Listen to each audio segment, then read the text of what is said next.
Are we all just fine? Monday? I think it's Monday. I'm terrible. I'm terrible at days of the week right now. I've been working way too much and I haven't had free time to do stuff, and it's been a whole mess and a disaster. But I'm here. I'm here.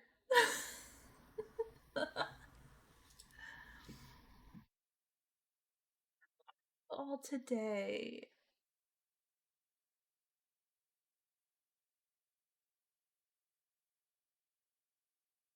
Yeah, I wasn't planning on going offline for like, what was it? 2, 3, 4 weeks. I don't know anymore how long I was gone. I got the water. I got the hydrate. We're doing good today. I have it already here. And of course we got the coffee, because we gotta have the coffee.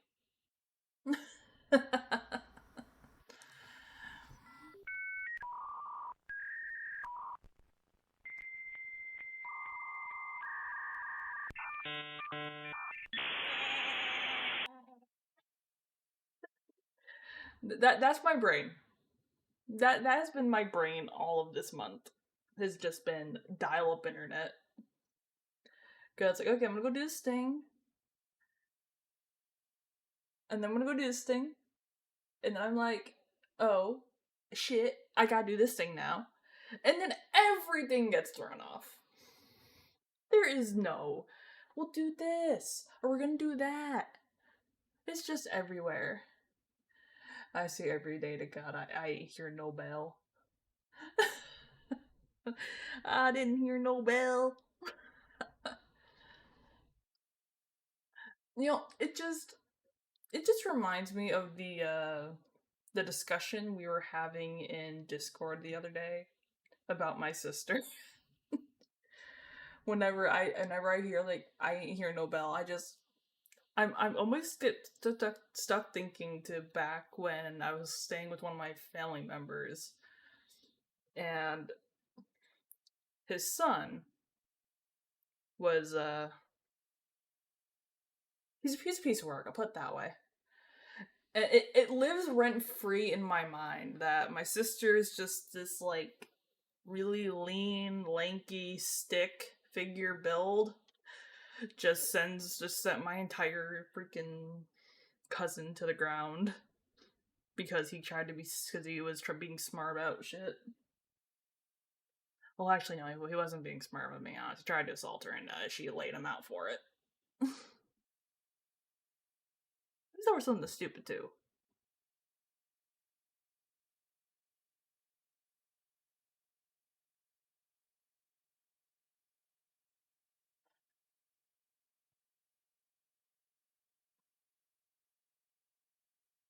Yeah, there ain't no bells here. Just the only bell here is a cowbell, and that's all the way down the street.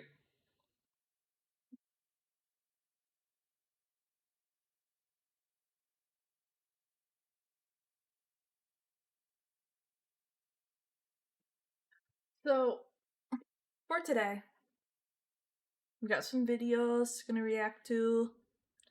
And then I'm not sure what we're gonna do after. I'm not entirely sure yet. I'm kind of just playing it by ear right now.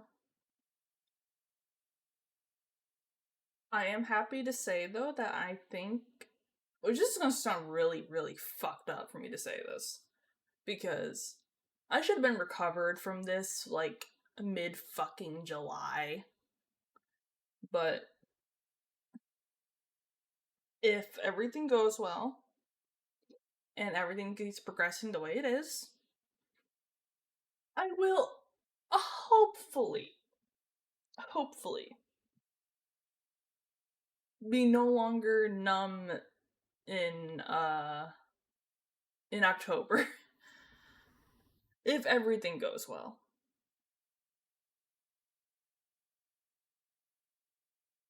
Which I'm really hoping it does, because this has felt so freaking wrong. Even just like trying to record a video or or try to do something else. It always feels so wrong. Like talking, eating, all of it feels really wrong when I don't have like the proper feeling in my mouth. And I hate it. I hate it so much.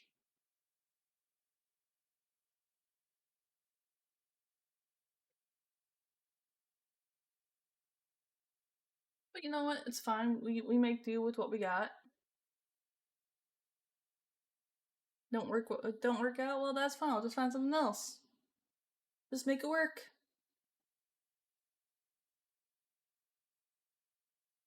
I have to pull up these videos here. No, Botrix, I do not want you. I do not want you right now, Botrix.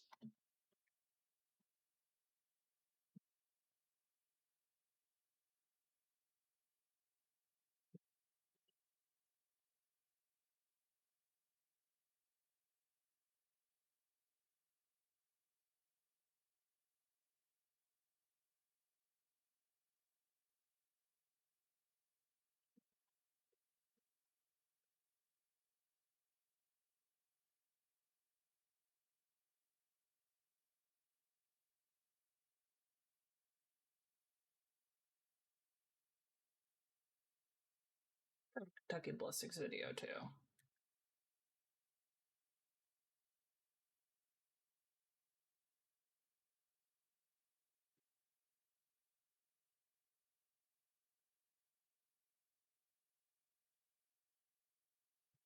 So for today we have a decent chunk of the Fat Electrician. We have some hey, welcome in, Ray. Hope you're doing well today. We got some Fat Electrician, we got some Kentucky Ballistics, we got some Uncle Roger. And then maybe depending how much time we have left at the end, we might have to go grab our gas mask and go into Reddit. If we have time, perhaps. I'm not 100% committed to that last part yet. Because Reddit's always either it's gonna be great or it's gonna be shit. And you never know which one you're gonna get.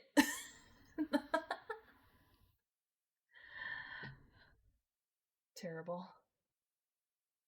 Alright. Let's start with...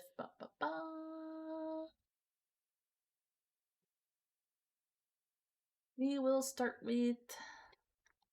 I'm just gonna click on a random tab and just roll with it. Yeah. Yeah. That's we're gonna do this. It doesn't have to make sense.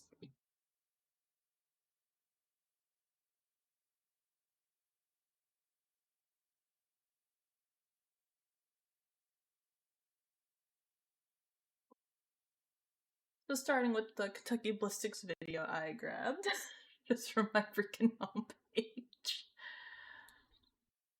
We are kicking off with Will Guns Shoot Underwater? I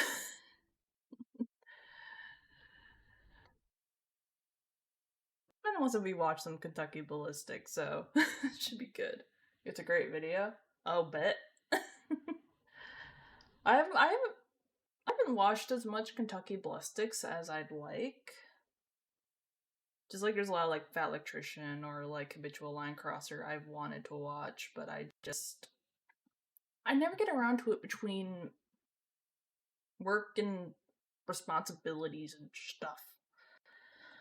Anyways, as always, y'all let me know if the audio is screwed, because I do have some things to update after being offline for so long. So if things are kind of jank, please tell me. Please. Anyway.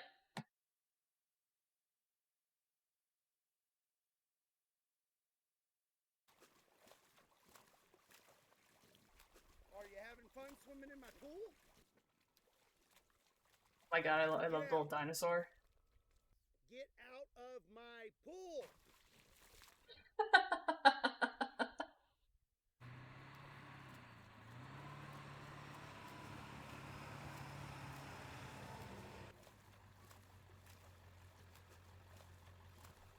God, what is this? Afternoon, right?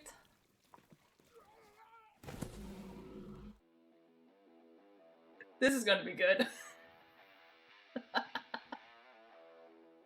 What's up, everybody? My name is Scott, and you're watching Kentucky Ballistics. And if you ever wondered, will your gun fire underwater? Well, today we're gonna find out. I have a 5,000-gallon pool, and we're gonna see if a firearm will actually go off under the water. I have small calibers ranging all the way up to a 50 BMG, and we're gonna see if the gun will go. All right. How far will the bullet go, or will the gun spontaneously disassemble? I am very excited about today's video, so let's get set up and get started. Sorry, if your gun suddenly spontaneously disassembles, I think you got a problem and you need to contact a manufacturer. Just saying. All right, well, up first, we have a 22 long rifle. This is a Ruger LCR 22 long rifle, and this is a revolver, and I will be using a 40 grain 22 long rifle. I honestly don't expect this to go very far if it actually goes off. But if a bullet does go far today and tries to puncture our pool, I do have a piece of steel in the pool to stop the round. So the key for today's video is to make sure the barrel and everything is full of water. That way we have equal pressure. So I'm gonna go under the water now and see if I can get this thing to go off.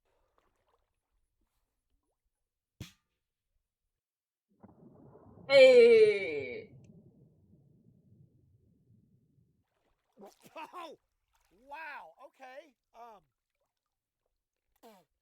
We hit the steel. Also, a gun going off underwater. Just a 22. Wow. I felt that all over my body. I don't know about some of these bigger ones. I don't know how the sound would travel in the water. Well, we obviously were not hitting it very hard. I mean, that 22 is in perfect condition. So, ow! Horsefly! Okay, up next we are going to use a Glock 17 chambered in 9mm, and I will have a 124 grain 9mm full metal jacket. Get this thing full of water. Here we go.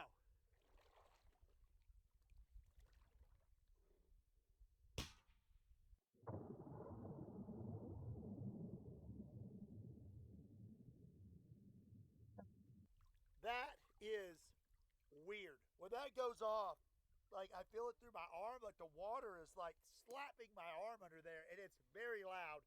We hit the steel, and our slide functioned correctly and even locked back. Okay, well. Oh, well.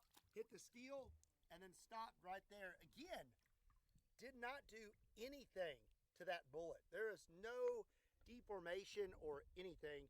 Now, if we were out in the open, in the air, that definitely would have deformed or Not the horsefly again. It's an American classic, the 1911 chambered in 45 ACP. I do like 1911. 230 grain 45 ACP full metal jacket. I am very curious about this one because it has an external hammer, while the Glock is striker fired and it is inside the slide. Friction bar is mostly slowing down. Is out. Yeah, So, definitely slowing is the down. water going to slow? I do wonder about like how like the sound and everything travels in comparison to when it's like being launched above or regularly, I guess would be the better way to put it, versus being submerged in a pool. Because it's definitely being slowed down for sure, even though like the speed of it is being slowed down is, I want to say it's probably slight, all things considered. Like it's not gonna be a case where you're still probably gonna get hit by it if it's shot you even underwater, but I just wonder more about like the sound and stuff. Slow down that travel enough to where it won't be able to strike the firing pin hard enough to make this round go off, or Is it going to go off just as it's intended to? Only one way to find out. Okay, here we go.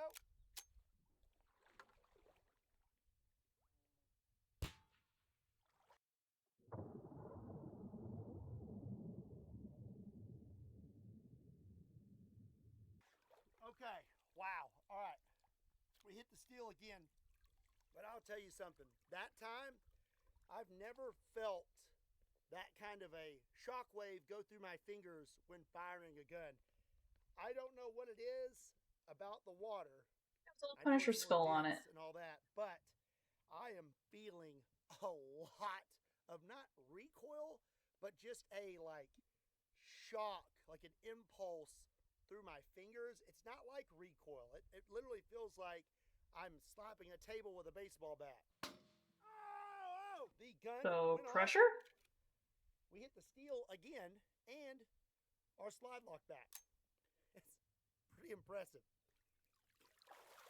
It's right there at the steel. And again, we have no deformation at all. Bullet looks perfect. I think they are being slowed down a little more than I thought. Smack the steel. This is really interesting. Now, I'm going to step it up to some bigger calibers, but at this point, with the amount of shock I am feeling through the water in my face, in my ears, and through my fingers, I don't think it's wise for me to continue being in the water when these bigger guns start going. Pressure wave, yeah, probably. I think I'm going to try doing something a little bit different moving forward. I have a vice grip, and I'm going to submerge this into the water. I love improvision. I'm going to vice grip the next few guns in this and pull a string because I think that is probably the safest way to do this moving forward. So the next caliber we are going to be doing is 44 Magnum. This is a Ruger Blackhawk single action 44 Magnum, and I'll be loaded up with some Underwood ammo, 44 Magnum, 245 grain full metal jackets.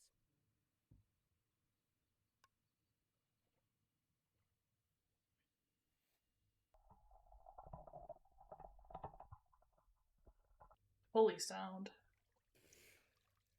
All right, we're ready to rock and roll. Not gonna lie. A little sketchy pulling that hammer back underwater.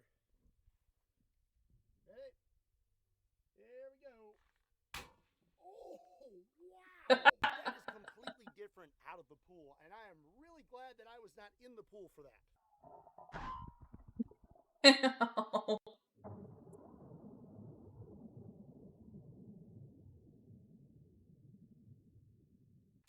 Ow! Oh! The knee! Oh! Okay, let's take a look at the gun because we are working with higher pressures, and I mean it looks perfectly fine. There we go. Case looks normal. No signs of overpressure. Okay. He's just old. We hit the steel. There's actually a mark on the steel this time. And for the first time, we actually have some deformation on the bullet. So the 44 Magnum still lost a ton of energy, but still had enough energy to at least deform the bullet. That would hurt.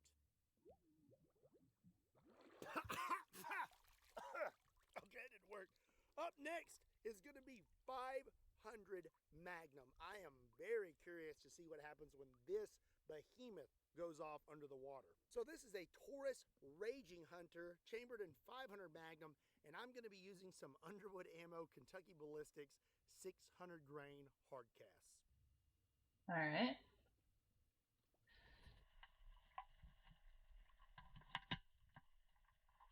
Okie dokie, 500 Magnum. Derivasis? Oh, you heard that.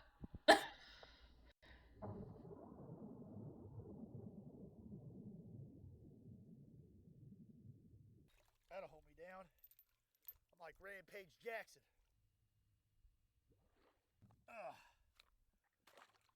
This chain is a great idea.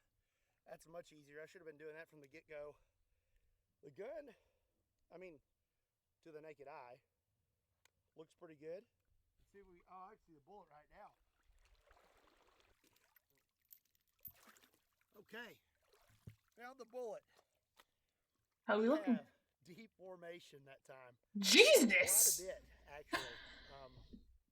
That took quite a bit of force to actually dent that 500 Magnum round that much. But the steel is still perfectly fine. Not a dent in it. There is a green mark on it where it hit, but that's about Oh yeah, it. that thing got smushed. Awesome. Cannot believe the 500 Magnum went off underwater. And I will say, if you did fire a 500 Magnum under the water, you are probably going to be a little concussed, because even the 45 ACP was just absolutely nauseating to shoot. That would be pretty bad. But it'd go off. Up next is going to be Oh God. 12 gauge shotgun, and I'm going to use two different types of ammunition. Not the 12 Double gauge. with 9 pellets, and then we're going to use a 1 ounce slug.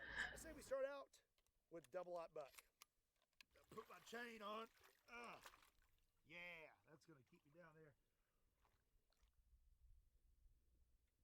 Okay, here we go. 12 gauge shotgun. Whoa. We had a light primer strike. Didn't go off. Round 2. Unfortunately, the pump action 12 gauge was not going off, so I brought it back up. This is a little New England Firearms 12 gauge. Actually hold it. Oh God, that sounds terrible. I think it's going to go off. So again, double aught buck. Let's try again. Here we go. Round 2. Okay, so we had another light primer strike. So I think I'm going to give up on the double aught buck, and I say we just try a slug. And if we can't get that to go off either, I guess we're going to move on to rifles. Okay, here goes the slug. Let's see what happens. Oh, hey! That one went off.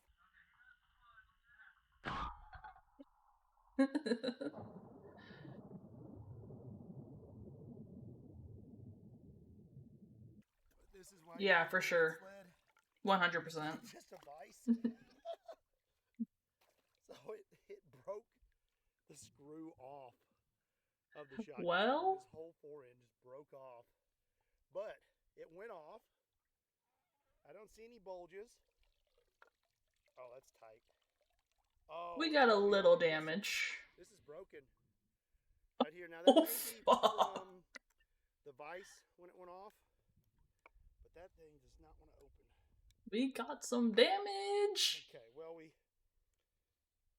have our first damaged firearm today. Good news is it went off. So And your local gunsmith won't fix or can't fix.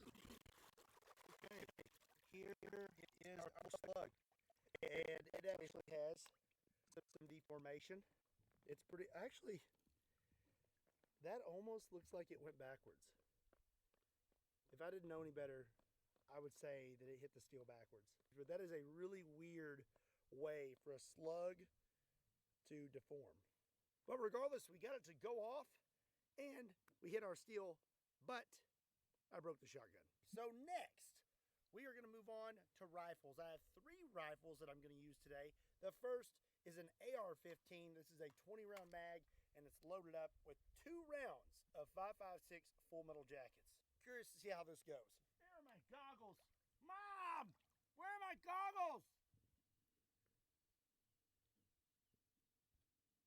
AR-15, here we go. Oh, wow, it went off the first try. I hated goggles.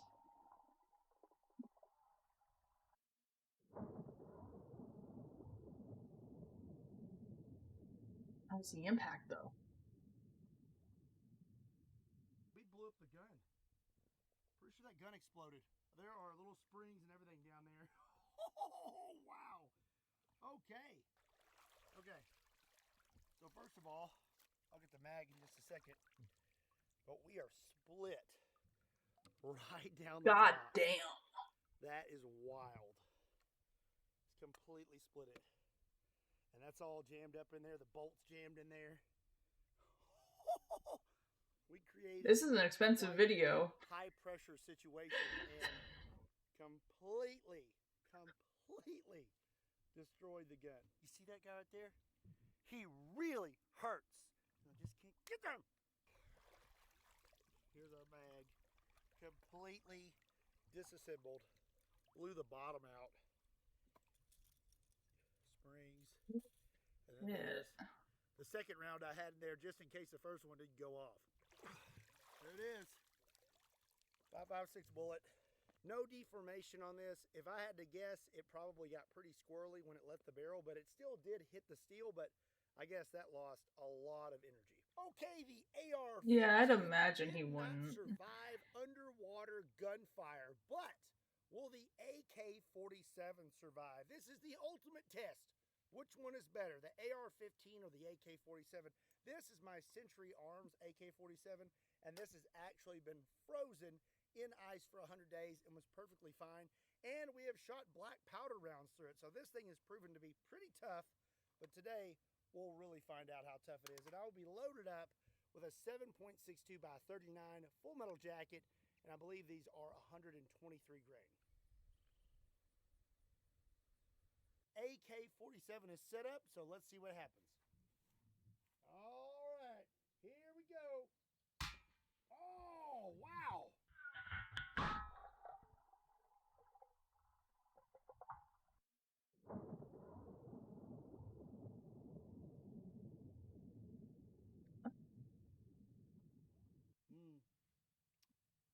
That's not looking too good either. Let's go check it out. It looks like something broke off.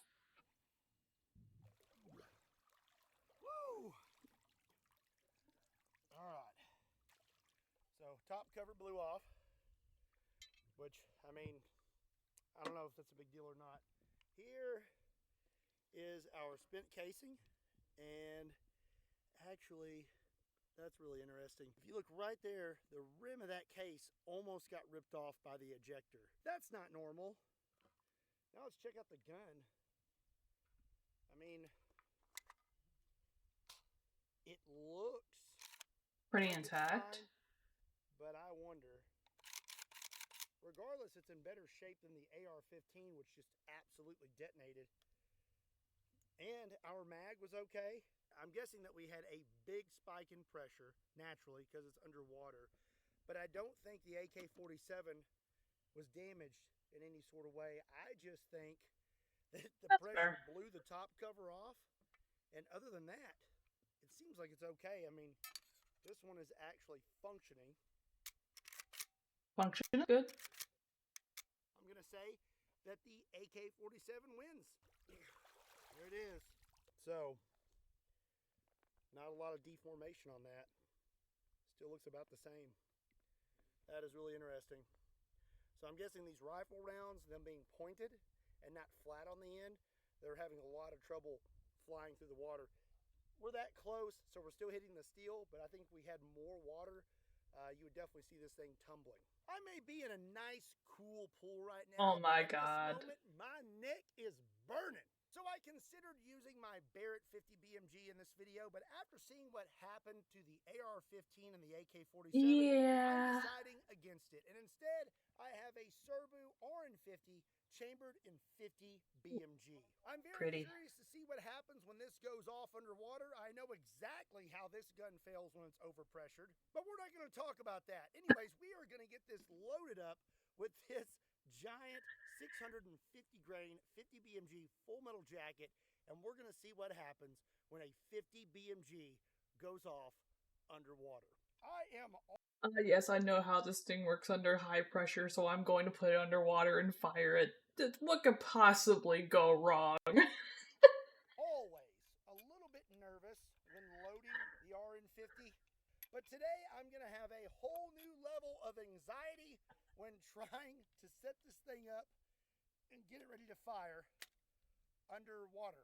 You know, they say the best way to deal with trauma is to face it. I say that's horrible. So you gotta swim. I don't know either.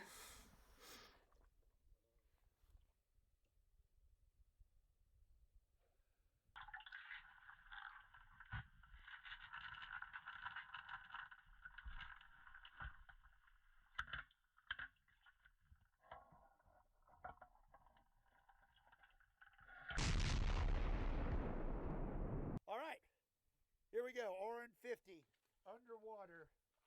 Let's see. Here we go. Oh! Looks like it went pretty well.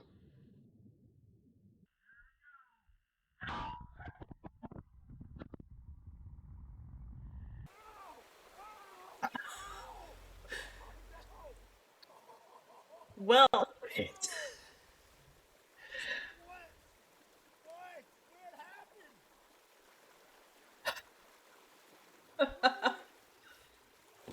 It went through it. It went through the steel. It went through my pool. Hey, look at that. Well, that's the jacket. That is the jacket to it. Oh my goodness. That was awesome. That was awesome. I'm kind of I know I'm back, AJ. We had seen all these other rounds slow down so much and just bounce off of that steel. But the 50 BMG still packing a punch underwater. We made it through this steel, which this is about 1/8 of an inch thick, but it still managed to punch through that at kind of a weird angle, but it made it through. The gun,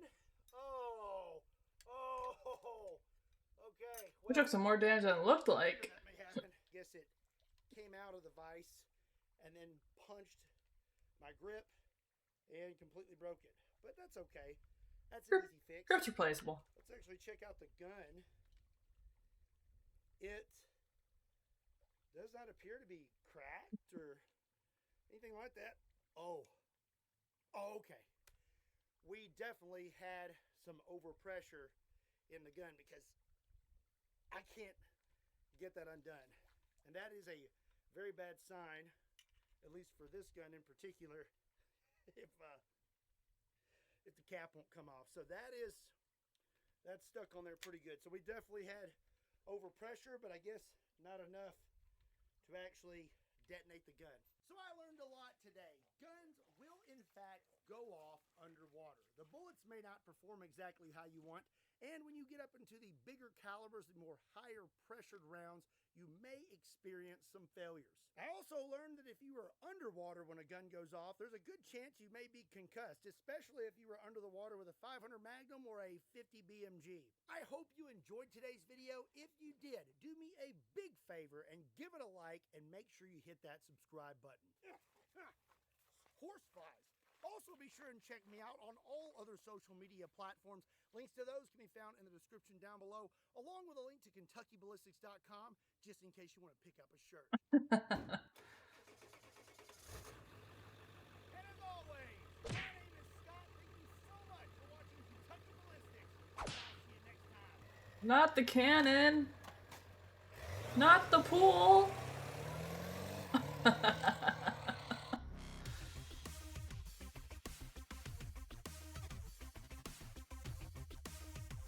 It's all Patreon stuff. Well, that was interesting. That was super interesting. I don't know. I don't think we're gonna want to fire a cannon underwater, to be honest with you. I'm not even sure if the logistics of how a cannon even fires would actually work for that, to be honest with you. They're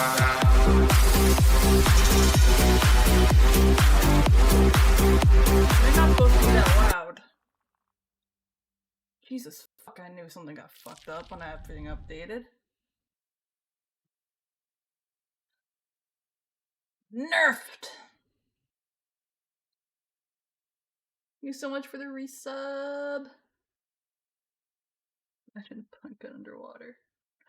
That got me too. Holy shit.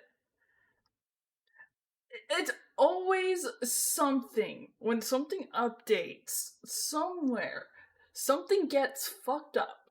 And I thought I had everything fixed. But no, the stupid alerts!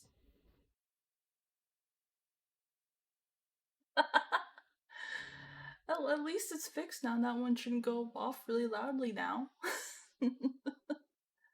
Scuff's all part of the process. I mean, to be fair, I've been gone for like, honestly, it's been like 3 weeks because of situations. So,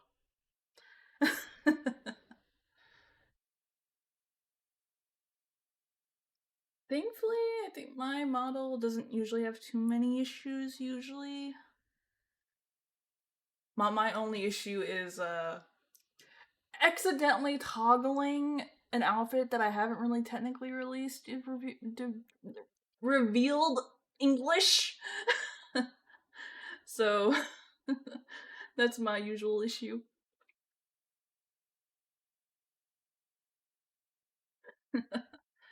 Alright. Oh yeah, the calibration takes a while. So, no, that's a really long video. I don't want to do that yet.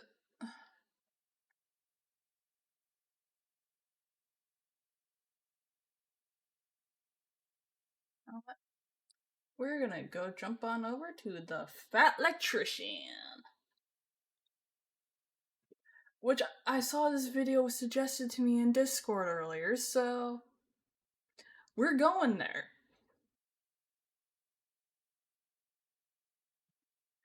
Also, I don't know who invented Crocs, but no. I will not wear Crocs. They can go all the way out the door to freaking Narnia, as far as I'm concerned.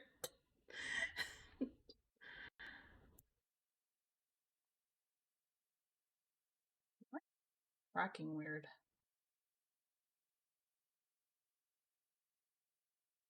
I'm about to find out. I guess. Okay,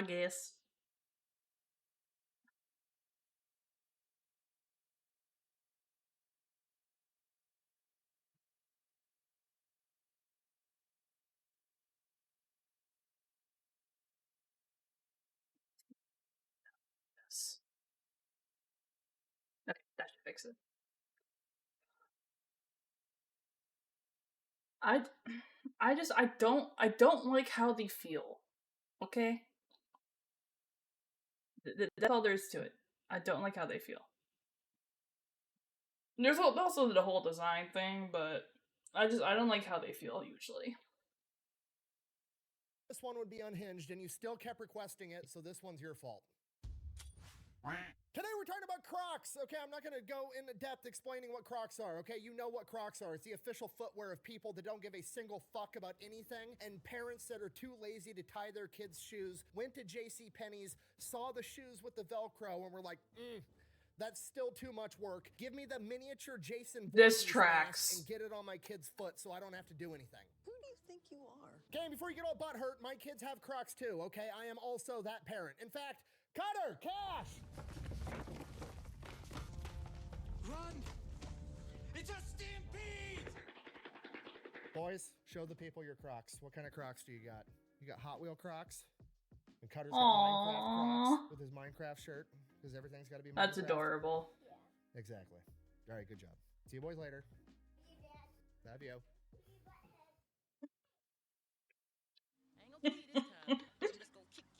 So yeah, we all know what Crocs are, and to be honest with you, I was pretty convinced and or hoping that it was just a really long, drawn-out fad at this point, but now that I've done the research into the company and I've looked at everything, not only am I thoroughly convinced it's not a fad and it's not going anywhere, Crocs is probably going to take over the world at some point and be the only shoe anybody wears ever, like the movie Demolition Man, where every restaurant becomes Taco Bell. Now Sorry, all what? restaurants are Taco Bell. No way. And we're going to get into it right after a word from our sponsor. Delete me. Where did you get an HK416? Don't worry about it. What?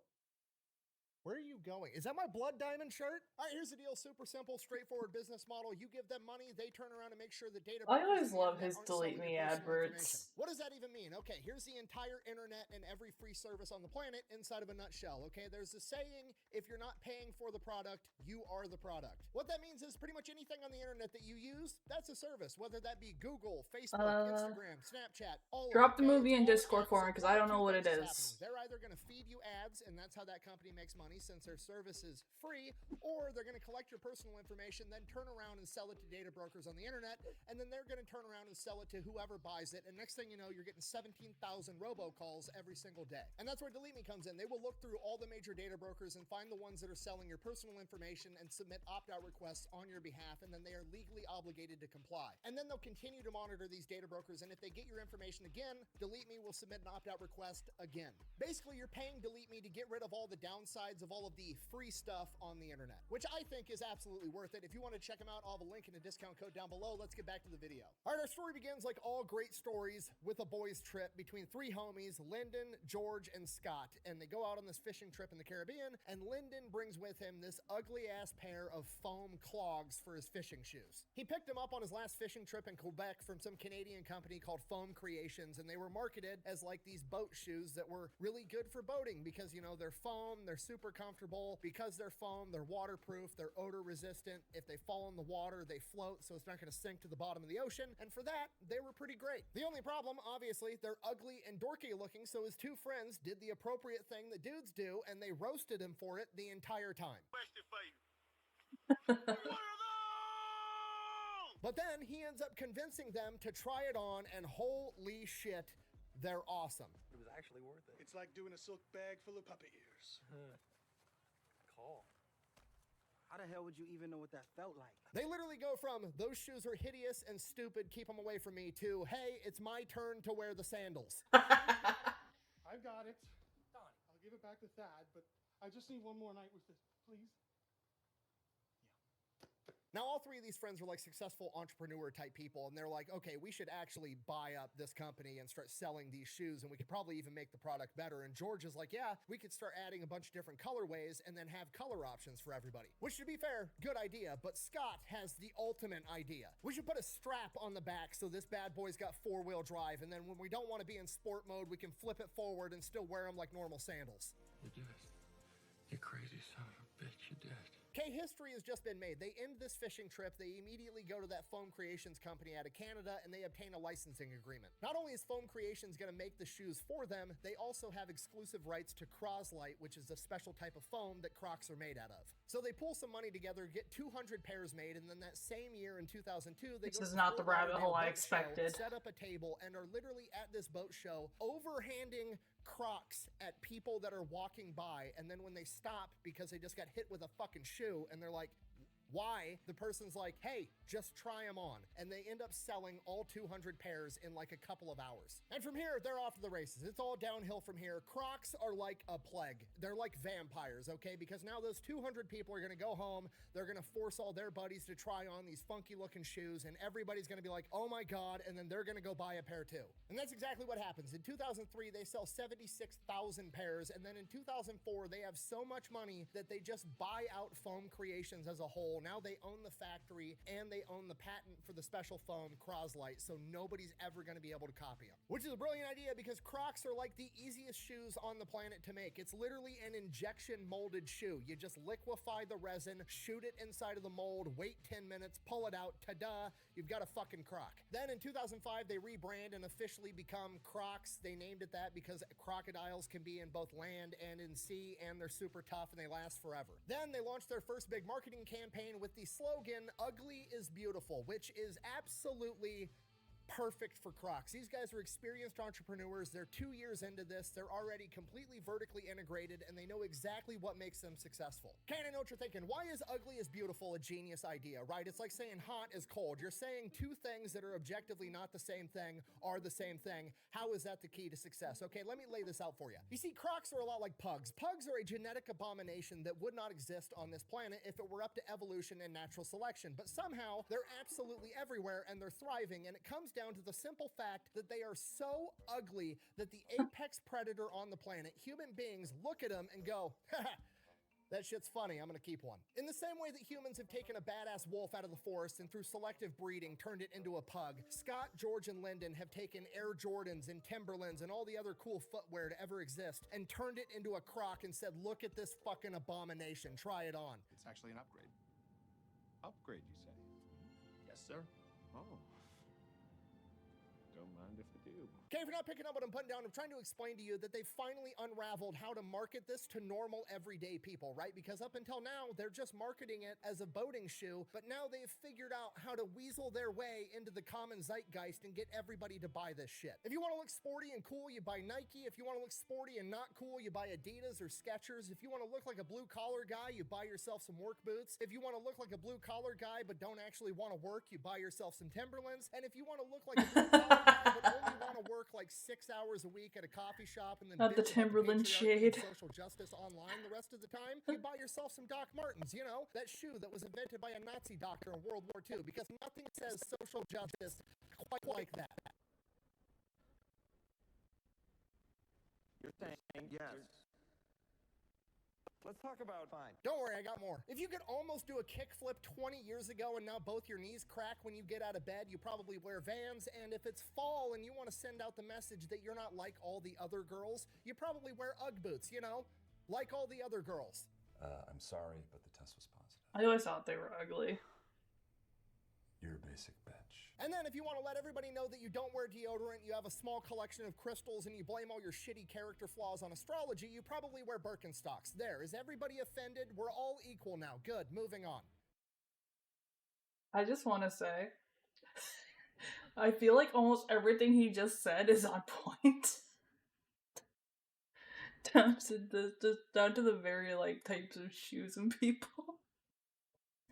I feel like it's all like on fucking point right now. Especially like the fucking like work boot one, because that actually holds true for where I work. A lot of the time, like, it's funny as hell.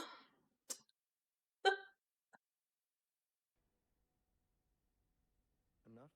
And then finally, Crocs became a thing. Finally, a shoe that said to the entire world, my feet are comfy and I don't care what you think about me. And if you have a problem with it, I will flip these bad boys into four-wheel drive and we can address the issue. It is quite literally the official footwear of I don't give a fuck. Buh! This is a bunch of cope because you wear Crocs. Buh! No, I don't. I don't wear Crocs. I actually had to go buy a pair of Crocs for this video and I've yet to try them on. Why? Because I'm scared, to be completely honest with you. I treat Crocs the same way I treat cocaine. I avoid it because I'm concerned I'm gonna like it too much. You know what? Honestly, I'm gonna try them on. I feel that right. Yeah.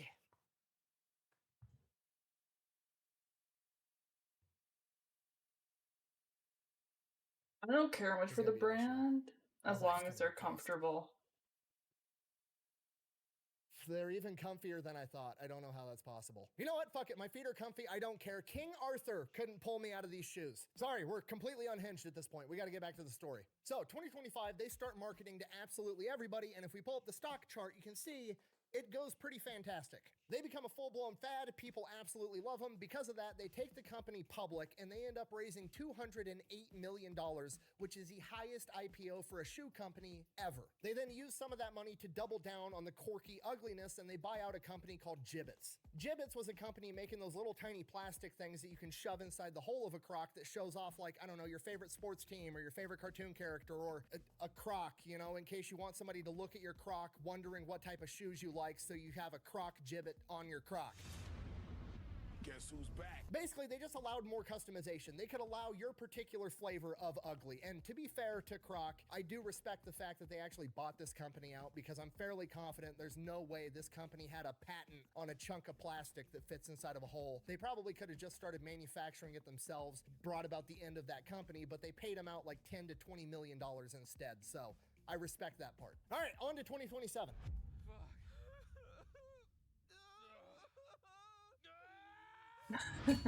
You didn't tell everybody how in 2006 the movie Idiocracy came out and everybody in that movie wore Crocs because they thought it was the dumbest shoe ever at the time. Buh. Yeah, obviously, because everybody already knows that, okay? But hey, now that we're here, why don't you just go ahead and tell everybody that in Lord of the Rings, when Aragorn kicked a helmet and screamed, that was a real scream because he actually broke his foot. And then we can all watch Django Unchained and you can stop the movie to tell everybody that Leonardo DiCaprio accidentally cut his hand on the dinner plate and Not Build-A-Bear, is Build-A-Croc. There, you happy? We're all on the same page now. On to 2027. This is where they messed up absolutely everything. They took all the money and investments that they got after they bought Jibbitz. They had a ton of money left over, so they started investing in not Crocs. Basically, they turned the Croc brand into something that it wasn't and was never meant to be. They started trying to make normal shoes. They started trying to actually compete at making sandals against Birkenstock and making sneakers against Skechers, and it was a tremendous disaster. Okay, it happens every single time a company goes public. They get a bunch of investors and a bunch of MBAs that know how to do business, that have huge ideas, but have never actually done anything on their own. And they're like, you know what? We should go with my ideas of completely changing a perfectly successful company every Not the fucking Cracker time this Barrel happens, okay? stuff. Do not do that. If you're successful at anything, not business, not this, not that, literally anything in life, if you're successful at it, keep doing whatever made you successful at it in the first place. You go home with the girl you took to prom. It's not that complicated. If it's not broke, don't fix it. But guess what? They tried to fix it. Then 2008, housing bubble pops, economic recession, the stock price drops from like $70 a share all the way down to $1 a share. They are on the verge of bankruptcy. And then guess how they fixed it? You're never gonna guess how they fixed it. They quit making all the stupid other shoe designs and just kept making Crocs. They Imagine were doing that. the thing that made them successful in the first place. Shocking. Problem, the fad that was Crocs in the early 2000s had already died and they killed it. So now they just had to go back to marketing to like boating people, people in healthcare, highly specific customers that used Crocs because they were working on their feet for long hours, because they needed a shoe that they could just rinse off in the sink if it got dirty and call it good. And they just kept marketing to that small niche minority for years. Then going back to the stock chart, you see in 2012, they got a little bit of a bump. I can only assume that the first Crocs that they sold in 2002 had finally worn out and those people bought another pair of Crocs in 2012. And then it just tapers back off and levels out again as they just keep marketing to that small niche community. And you know what? There's nothing wrong with that. You can still make a ton of money selling to fishermen and healthcare people, and you just keep doing that forever. And you got a perfectly good business. You keep making money year over year, and you're still good. But then something incredible happened in 2018, looking back at the stock chart. Okay, what happened in 2018? I'll tell you exactly what happened. All the people that were little kids during the first Croc boom, when they were 2, 3, 4, 5, 6, 7 years old, and their parents were buying them Crocs and sending them off to school because they were too lazy to tie their shoes, guess what? Now they're the 15, 16, 17, 18-year-old teenagers that determine everything that's cool in the world. Okay, you sent them off to school in stupid-looking shoes, and they've literally turned around now at 18 years old and said, joke's on you, I'm into that shit. This is gonna be popular. This is the greatest generational revenge that Gen Z is ever gonna have. Are they ever gonna be able to afford a house? Probably not. Are they ever gonna have affordable health care? Almost certainly not. But you know what? They had the capacity to make these stupid looking shoes cool, and that's exactly what they did, and I'm super proud of them. And guess what all of us are gonna be wearing in the old folks' home when they're the ones taking care of us? We're gonna be wearing Crocs. Hell yeah. So if you don't like Crocs, you better get over it now, because trust me, it's coming. There's only two types of people on the planet: people that hate Crocs and people that used to hate Crocs, and you're about to be the second one. Back to the business itself though, Crocs said, okay, if Gen Z wants to make us cool, we're gonna help them out. Crocs quite literally just went, okay, what's popular? Popular people. Famous people. Okay, we're gonna start doing deals with famous people. Now you've got Post Malone Crocs, you've got Justin Bieber Crocs, you've got fucking Balenciaga high heel Crocs that are selling for $800 a pair and selling out in the first couple of hours. You know what else is popular? Memes. We can do memes. Fucking cowboy boot Crocs with spurs. What? What Did the anybody ask for fuck? cowboy boot Crocs? No. Does anybody want cowboy boot Crocs? No. Is there a market of people that if you put it in front of their face, they'll go, oh my God, it's so ugly, I will buy it for the sole reason of wearing it to a party to get belligerently drunk? I would Absolutely. do that. So they helped Gen Z make it cool. They created another Minus the fad. Now, belligerently here's the part. thing. This is clearly a generational game, so we've got to set up the next generation for the future. We're going to sign a licensing deal with Disney, and then we're going to make Crocs cool for little kids. Okay, because now all the 2, 3, 4, 5, 6, 7-year-olds, they're not going to school and daycare in stupid plain colored Crocs. Oh no, now they're going to school in fucking Lightning McQueen Crocs, Shrek Crocs. My kid's going to school in Minecraft Crocs. And guess what? He thinks it's awesome. He thinks they're the coolest shoes on the planet, so do all the other little kids his age. He's gonna be wearing Crocs for the rest of his life, and I didn't even realize I did that to him until I made this video. Okay, it's game, set, match. The teenagers right now think it's cool, the kids right now think it's cool, and everybody else left over is gonna be forced into it the second they hit the retirement home. Crocs are going to take over the world as the only type of footwear. World Domination Playlist. You can already see it in the data. Crocs is worth like $5 billion right now. They literally went from $1 a share to $85 a share already. To put that into perspective, Nike's only $76 a share. Now, to be fair, Nike has way more shares and is still worth way more as a company for now, but you know who sees the writing on the wall? Nike. That's why they're trying to rip off Crocs. Okay, and I know what you're thinking. Don't worry, Hey Dude is gonna save the day. They're basically just like Crocs, except they're nowhere near as ugly, right? They're Crocs, but for people that still care about what people think about them. Guess what? In 2022, Crocs bought out Hey Dude. It can't be stopped. Okay, we've all seen that meme where Blockbuster, the old movie rental place that went out of business, had the opportunity to buy Netflix for like $7 or some ridiculously cheap price back in the day, and they passed on it and it ended up putting them out of business. Crocs did not make that same mistake. And guess what? Because of that, one day in the not too distant future, your ass is gonna be sitting in an old folks home wearing motherfucking Crocs, explaining to the nurse that back in your day, Netflix used to mail the DVDs to you and streaming wasn't a thing. And they're gonna be like, okay, Grandpa, take your meds. And the world is now run by Crocs. I hope you're happy. I cannot believe how unhinged this got. I also am amazed at how comfy these Crocs are. I gotta go. Thanks for watching. Best way to support the channel is go buy some merch over at thefatelectrician.com. Quack bang, out. And now for me to unveil my exclusive collaboration, the Fat Electrician Croc. No, I'm just kidding. I'm not that famous. See ya. That would have been funny.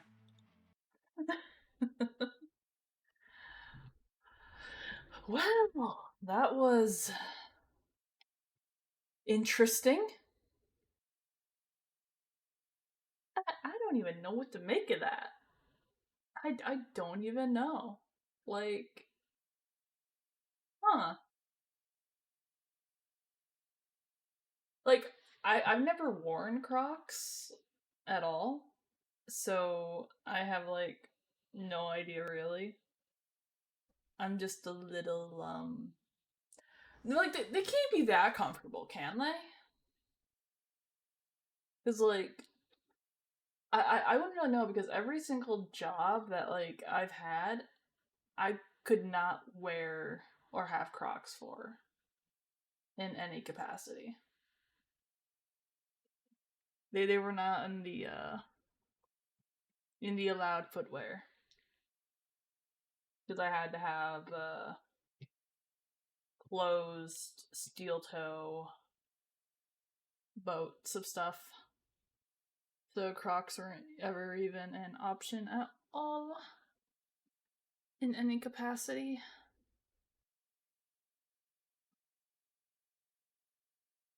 Although, this video reminded me. So, because I saw a brief mention of it, or at least they showed it. So could someone possibly explain this to me? Because I was on Twitter for once the other day, and I didn't know this until I got on Twitter, because I am a shut-in. I eat, I work, I eat, I sleep. That is my life. And sometimes I'll check social media. What the fuck is this entire thing about Cracker Barrel?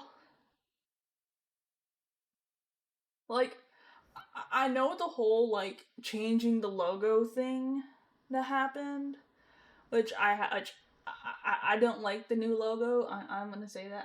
I don't care for it. And that's because I don't care for, like, the whole simplification of a bunch of the logos that have been happening over the past few years. But, so I was on Twitter the other day, and I was just seeing this thing about how, like, Cracker Barrel is woke or whatever, and I don't understand where this is coming from with when all they did was, like, change a logo. It very much confuses me. I can't make sense of it.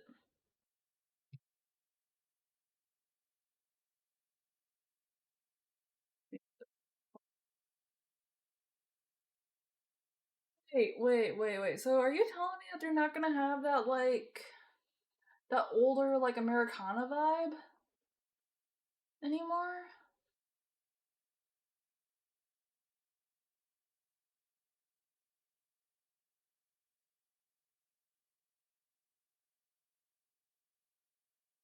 No! That was like one of my favorite things about the Cracker Barrel. It was the entire atmosphere of the place. No! No! Oh, that hurts me. That makes me sad now. Although, I get it. I do know that they have not been performing as well over the past few years. So I do understand needing to take a different approach to try and fix their trajectory. But that makes me sad. That makes me really sad.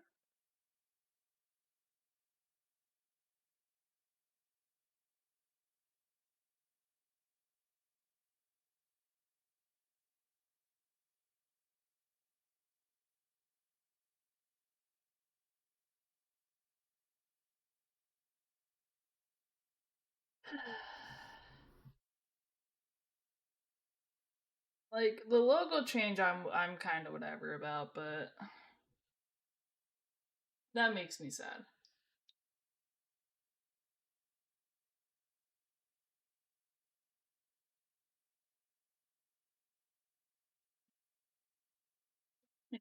So then I can read that.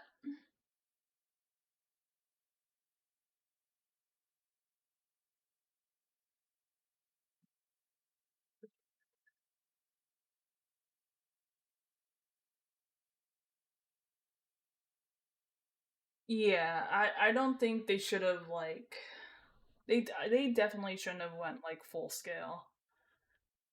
They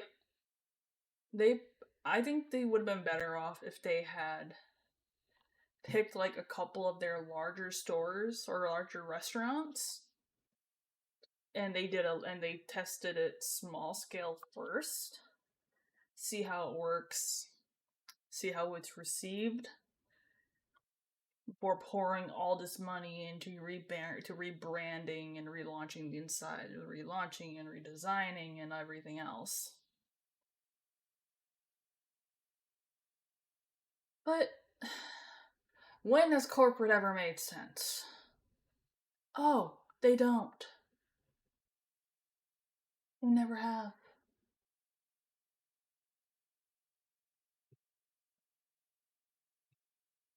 I don't think they're done with the one here though, so maybe tomorrow I'll make a trip up there before everything gets redone. Before everything gets replaced. Maybe.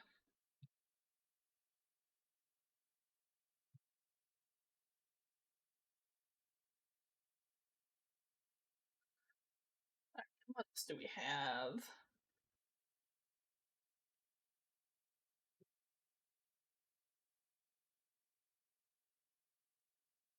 Continue down our fat electrician rabbit hole today.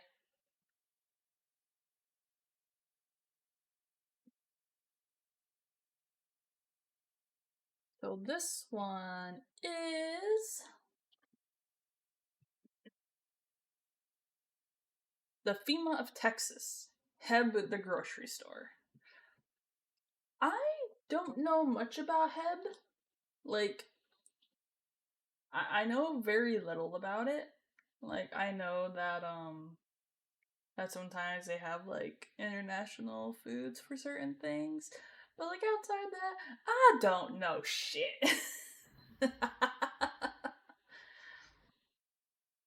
Anything at all. I am clueless. Big clueless.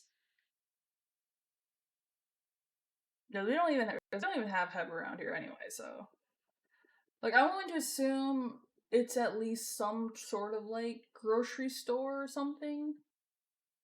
Which I'm pretty sure I'll get the lowdown here in a moment when this starts. The first video I ever made on the internet was about Aldi, my favorite grocery store. Well, They've been dethroned. Huh? Today we're talking about H-E-B. It is a grocery store that pretty much only exists inside of the state of Texas. Everybody thinks H-E-B stands for Here Everything's Better, but it actually stands for Howard Edward Butt. Despite operating in only one state, it is the 5th largest privately owned company in the entire United States, generating tens of billions of dollars in revenue, and it is affectionately dubbed the FEMA of Texas. And we're gonna get into all of it right after word from our sponsor. Delete Of me. Texas? Why do you have a commie gun? Well, That's an I interesting say, 'cause description. I thought I could be the AK girl. Okay, why? Well, apparently we look alike. You guys do not look alike. No, no, no, no, no, no, no. Wait. No, Brandon, you're not allowed to shave your beard ever, especially if I'm drunk. I'll see you sexy YouTube mother lovers next time. Don't say it like that. All right, here's the deal. Super simple, straightforward business model. You give them money, they turn around and make sure the data brokers on the internet aren't selling your personal information. What does that even mean? Okay, here's the entire internet and every free service on the planet inside of a nutshell. Okay, I love there's a her. saying, if you're not paying for the product, you are the product. What that means is pretty much anything on the internet that you use, that's a service, whether that be Google, Facebook, Instagram, Snapchat, all of it. Okay, it's all an app. So one of two things is happening. They're either going to feed you ads, and that's how that company makes money since their service is free, or they're going to collect your personal information, then turn around and sell it to data brokers on the internet, and then they're going to turn around and sell it to whoever buys it, and next thing you know, you're getting 17,000 robocalls every single day. And that's where Delete Me comes in. They will look through all the major data brokers and find the ones that are selling your personal information and submit opt-out requests on your behalf, and then they are legally obligated to comply. And then they'll continue to monitor these data brokers, and if they get your information again, Delete Me will submit an opt-out request again. Basically, you're paying Delete Me to get rid of all the downsides of all of the free stuff on the internet, which I think is absolutely worth it. If you want to check them out, I'll have a link and a discount code down below. Let's get back to the video. All right, here's the deal. I have been asked thousands of times to do a video about H-E-B. I have experience with H-E-B. For those of you that don't know, I have a podcast down in San Antonio, Texas. I fly down there every month to film episodes with my co-hosts, Brandon, Cody, and Eli, so I have some H-E-B experience. I've been to the grocery store multiple times. There's nothing overwhelmingly special about it from an outsider looking in. You go in, it's a nice grocery store. It's big, it's cool, they have good food, but they don't appear to be doing anything different than any other major chain grocery store. And then I found out on my last trip to Texas, they are in fact way different. About 30 minutes from where we film our podcast is Kerr County, Texas. They were hit with massive flash flooding. It destroyed homes, buildings, infrastructure. It wiped out an entire fire station. People were hurt, people were killed. It was a complete disaster and very unfortunate situation. Clint Sanders, the guy that runs Bunker Branding, my merchandise company, and his wife Jenna are both from Kerr County. They grew up there their entire lives. So as soon as that disaster hit, they were using Bunker Branding in its warehouse as a point to gather up a bunch of supplies, and then they were shuttling them into Kerr County to whoever needed them. So while I was down there, me and the guys over at the Unsubscribed podcast took a day and we grabbed our trucks and we were helping for them 2 move years? all these supplies into Kerr County. And when I got there, H-E-B was there. And when I say H-E-B was there, I don't mean they sent a truck full of supplies and were handing it out to people. No, they had an entire disaster relief operation on par with FEMA or the National Guard up and running the entire time. They had semi-trucks that were specially kitted out to be mobile kitchens, cooking thousands of hot meals and giving them out to people. They had tons of food, tons of water. They had places for people to charge their cell phones. They had places for people to shower. They had a mobile pharmacy handing out medication. It was a full-on professional disaster relief effort by a fucking grocery store. It was overwhelmingly obvious this was not something that H-E-B threw together on a whim. This was like a professional team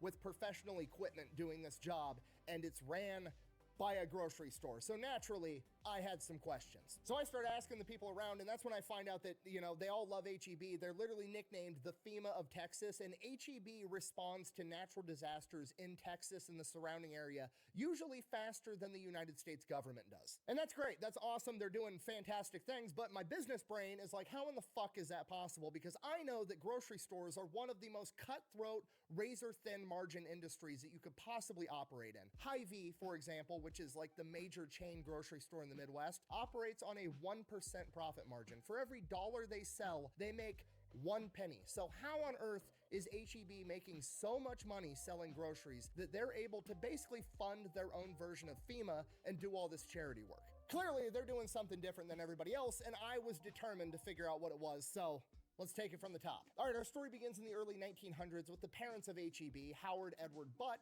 Charles, and Florence. Originally, the family was living in Memphis, Tennessee, and Charles was a pharmacist, and then at some point he developed tuberculosis, so they decided they were going to move the family down to Kerrville, Texas, hoping that the drier climate would help with his condition. And Charles, with tuberculosis, was no longer able to work as a pharmacist, so Florence decided to step up, and she decided she was going to support the family by opening a grocery store on the first level of their two-story house. They were going to live upstairs, they were going to run the grocery store on the first floor. And that opened in 1905. Now, in the early 1900s, grocery stores were a lot different than they are today, right? People didn't have cars usually, so people couldn't come by and pick up a bunch of groceries and drive them home. So grocery stores usually functioned as you would either call in or you would go in, you'd place an order, the people working at the grocery store would assemble your order, and then they would deliver it to your house for you. And that is what their three sons, Charles, Howard, and Edward, all did at a very young age, literally going around town delivering groceries out of a baby carriage and a little red wagon. It was just like, dad's out, the entire family is stepping up to make this thing work.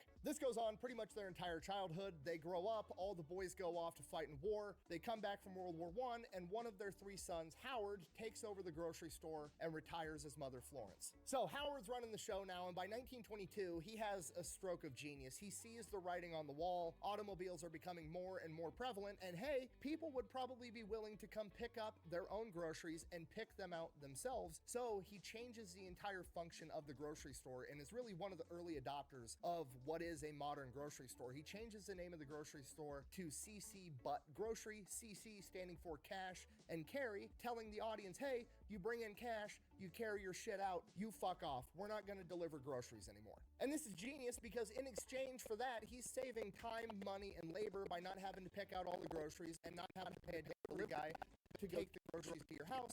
So he can offer the groceries cheaper than anybody else is able to. So his grocery store becomes very popular in the surrounding community. And on top of that, the way the old grocery store functioned, they didn't have debit cards and like writing checks and stuff. So when you were, calling into an old grocery store, placing your order and having it delivered to your house, they would just send you a bill at the end of the month, which as bills work, sometimes people don't pay them or they order shit and then they can't afford it later. So a lot of the time when you were running these old grocery stores, you just wouldn't get paid on time or you wouldn't get paid at all. But now the customer is paying when they pick up the groceries, so he doesn't have to worry about going out and collecting debt anymore either. So it's just a better business model all around, and he's one of the first people to ever do it. From here, business is going great. He's well established in his local community. Everybody loves him, so he decides he's going to expand and open up more grocery stores. And unfortunately, it fails tremendously because he has no name brand. He opens up 4 different grocery stores. All 4 of them fail.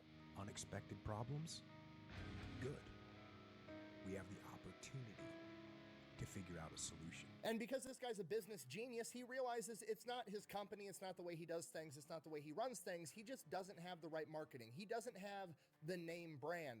The name brand at this point in time is Piggly Wiggly. And lucky for him, Piggly Wiggly is a franchise. So what he does is he actually buys the rights to use the name Piggly Wiggly in 3 separate locations, and he opens up 3 Piggly Wigglies, but he runs them the same way that he runs his grocery store, CC Butt Grocery. Okay. And they do great. So then he ends up buying out 3 more Piggly Wigglies that are already built, and he starts running them the same way. Then he opens up another one. And then once they're established and matured in the community and everybody knows how this new form of grocery store operates, then he changes the name over to CC Butt Grocery. See more butts. Who's see more butts? Nobody see more butts than you, Uncle Tony.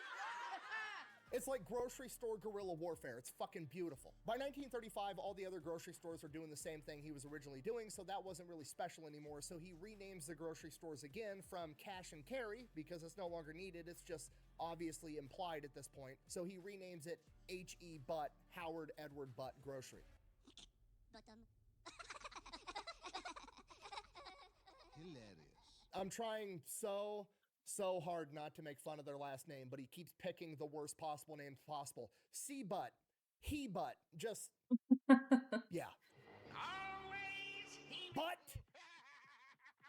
So from here, Howard continues expanding. He's got the grocery business dialed in. He knows how to run a successful grocery store. So he's got two options. He can just keep expanding and keep doing what everybody else is doing, or he can keep innovating, and he chooses to keep innovating. All the other grocery stores at this point in time are basically just a middleman, right? They buy products from these big manufacturers. I've never and they heard of mark it Piggly up, Wiggly, and they sell them, so- they take their profit, they call it a day. But Howard decides he's going to be one of the first grocery stores to ever start vertically integrating. He's going to be one of the first to start offering a store brand product equivalent. So he opens up a bakery, he opens up a canning facility, he starts making some of the products that he's going to sell inside of his stores. Now, this in itself isn't that revolutionary because other companies have done this before, but Howard takes it a step further, and what he ends up doing is he submits everything to blind taste testing against the big name brands. He doesn't want the HEB knockoff product to be a knockoff product. He wants it to be just as good, if not better. So his brand is actually premium, and he's still able to sell it cheaper. This obviously works out great, so he just keeps expanding, opening more grocery stores, more vertically integrated things. He's running his own warehouses, everything. And then in the 1930s, one of his warehouses gets wiped out by a hurricane.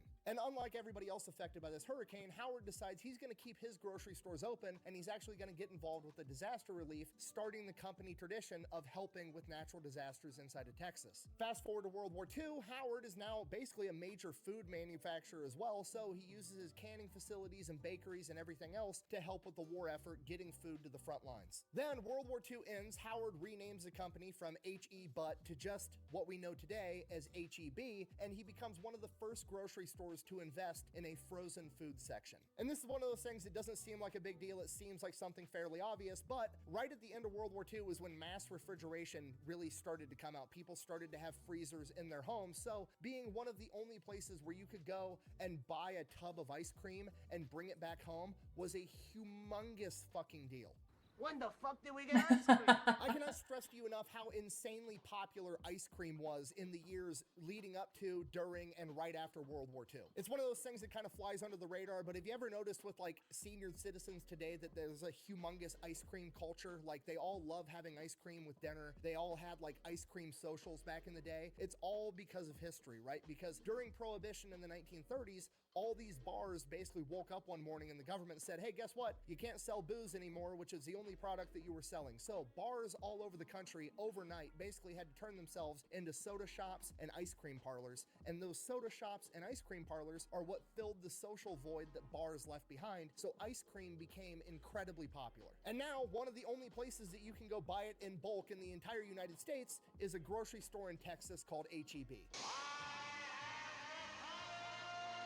From here, he continues to dominate the Texas market, expanding like wildfire. He tries to go out into other states, but after a couple of years, they close those grocery stores down and decide they're just going to stay inside of the state of Texas. They decide rather than expanding H-E-B all over the country, they're just going to completely dominate the grocery industry at every level inside of their home state. And what I mean by that is everybody knows when it comes to grocery stores, you've kind of got your tiers of grocery stores, right? You've got your like lower income budget grocery stores where there's a lot of off-brand products, but everything's significantly cheaper. Then you've got your like legitimate grocery stores, which is kind of like what H-E-B or Hy-Vee or Safeway is. And then you've got your big department stores like Walmart that sell a bunch of shit and groceries. H-E-B is like, fuck it, we're gonna be all three all over the entire state of Texas. So they open up H-E-B Plus, which is like a Walmart type store. Then they have their normal H-E-B. Then they have Jovi's Smart Shop, which is their discount low income grocery store. And then they have H-E-B Central Market, which is like your upscale farmers market, fancy bougie grocery store. So they're selling groceries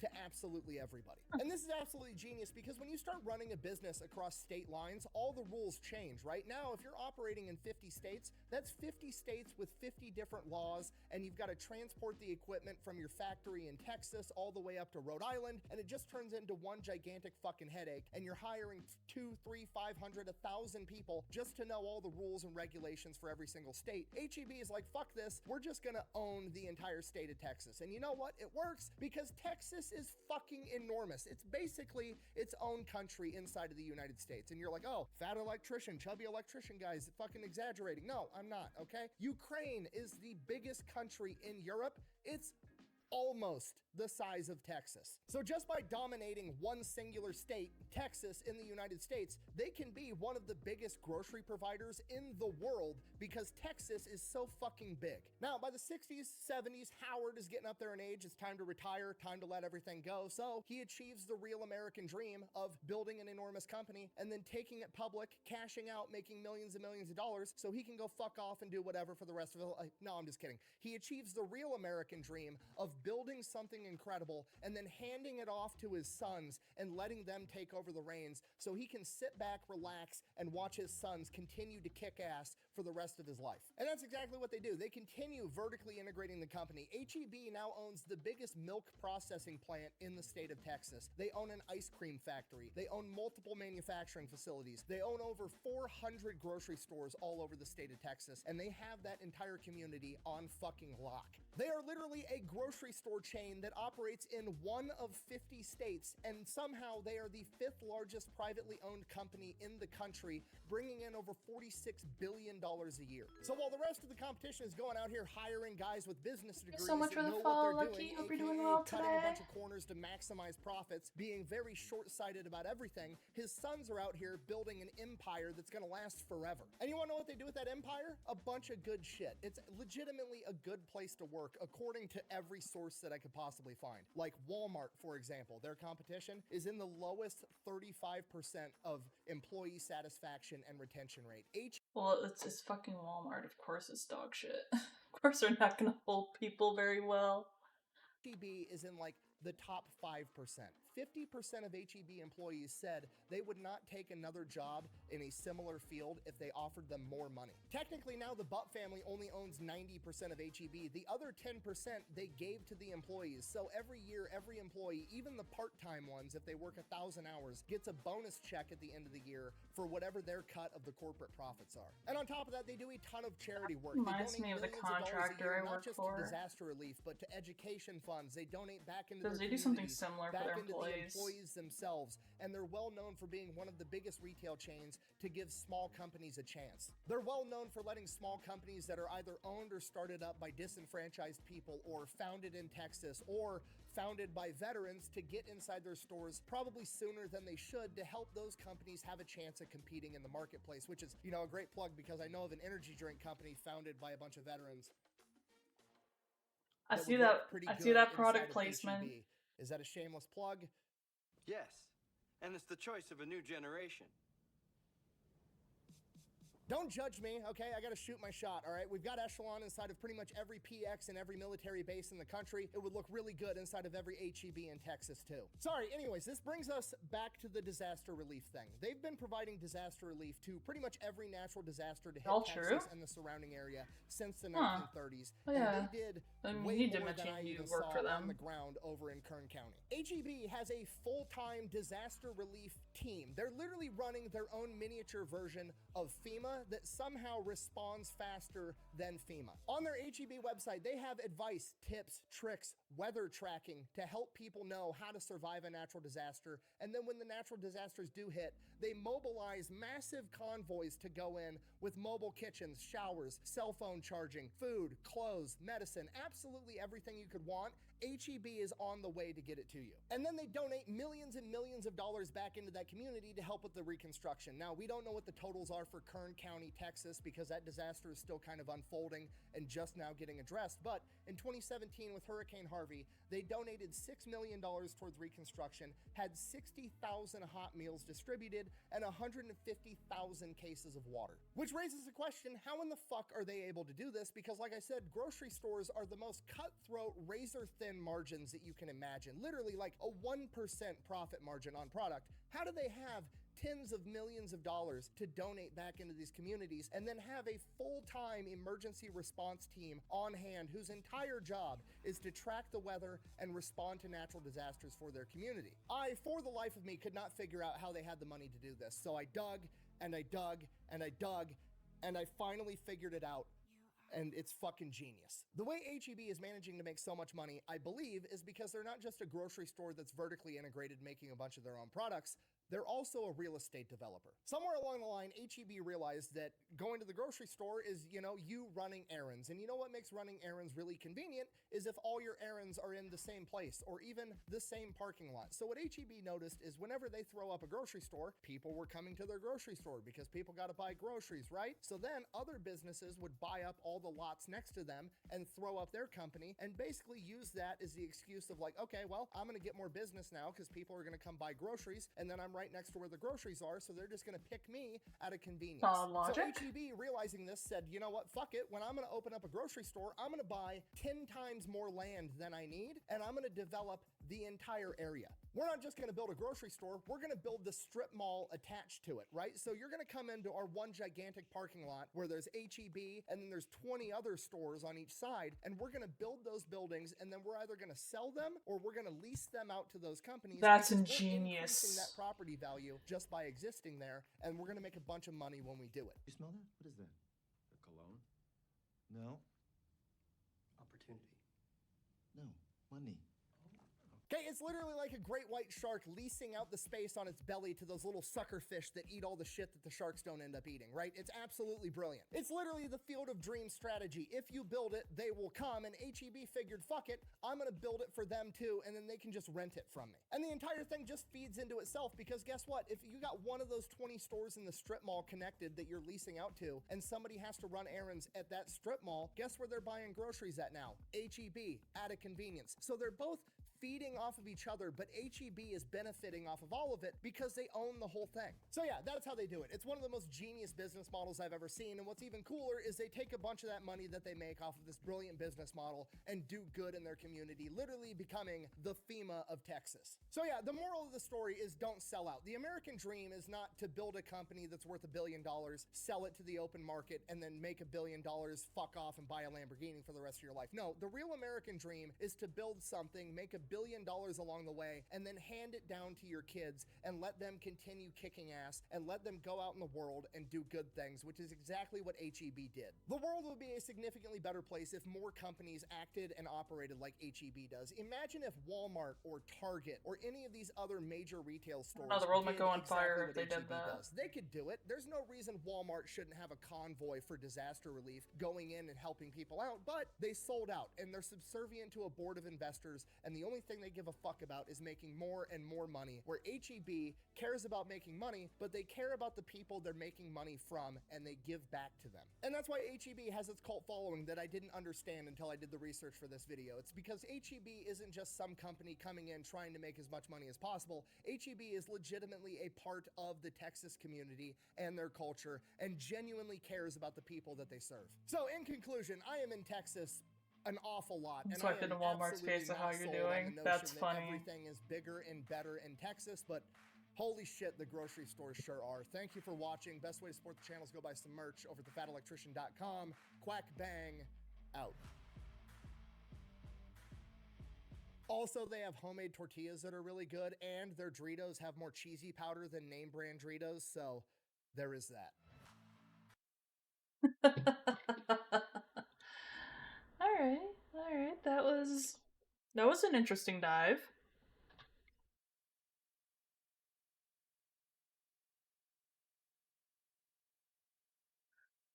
Like, Hibiscus is the only other, like, grocery store I've heard that, now that does that whole, like,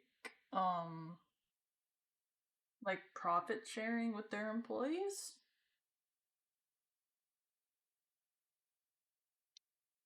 Because I know, the company I, do security for, they also do that kind of stuff, and it's actually really, really nice when I get to hear about all that stuff.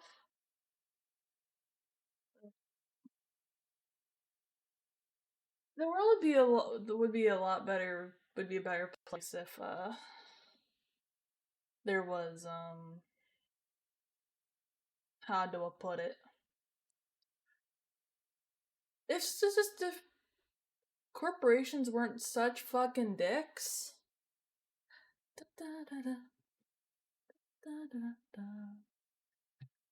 Like, I think that would make things a lot better. But, you know, I get it. Business is business. can't always be nice and shiny, can't always be pretty, but you know,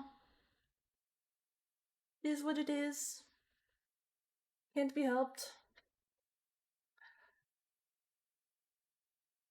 Fucking hell, though. They're on like disaster relief team. Like, that's fucking amazing. Like, holy shit.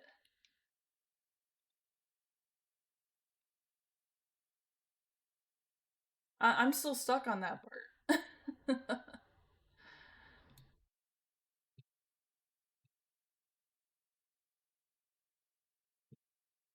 I respect it though. Let's see. Not run that video because that video is really long. That's best done for an offline recording. Let's see, what else do we have here?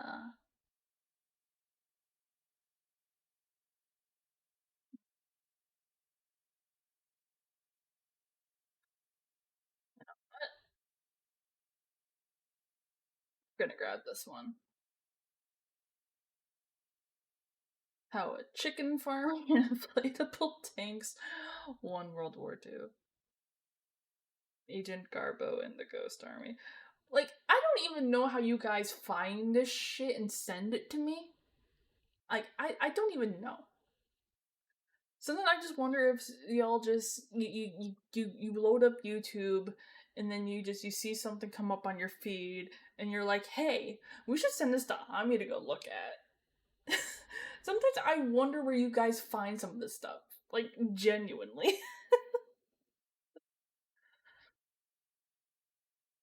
Like, I still remember the, it's exactly that. Oh my god, why?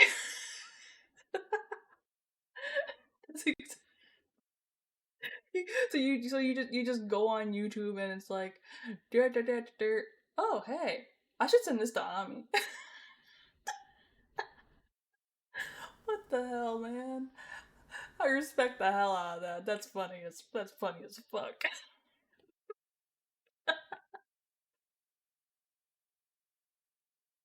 Don't change. Don't ever change. Because I will say one of my favorite things to look forward to is even if like I don't make like a video for it or something, is I always love just seeing what you guys send me. And sometimes I'm like, what is this? And then there are other times I'm like, this shit's fucking funny. Depending on the context, of course. That just some stuff that popped in your feed. Like the Krog video, for example, was something that had came up on my feed earlier, and I was going back and forth on whether or not I was going to watch it until it got posted in Discord, and it's like, okay, I will watch this for what it's worth. I don't know what to expect from this, but here we are.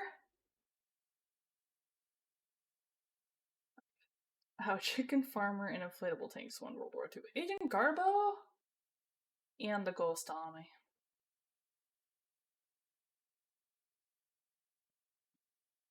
The Spanish chicken farmer that trolled the Germans so hard that at most he is responsible for the Allies winning World War II, and at the very least he is responsible for World War II ending years in advance and saving hundreds of thousands of lives in the process. I cannot stress to you enough, I am not exaggerating.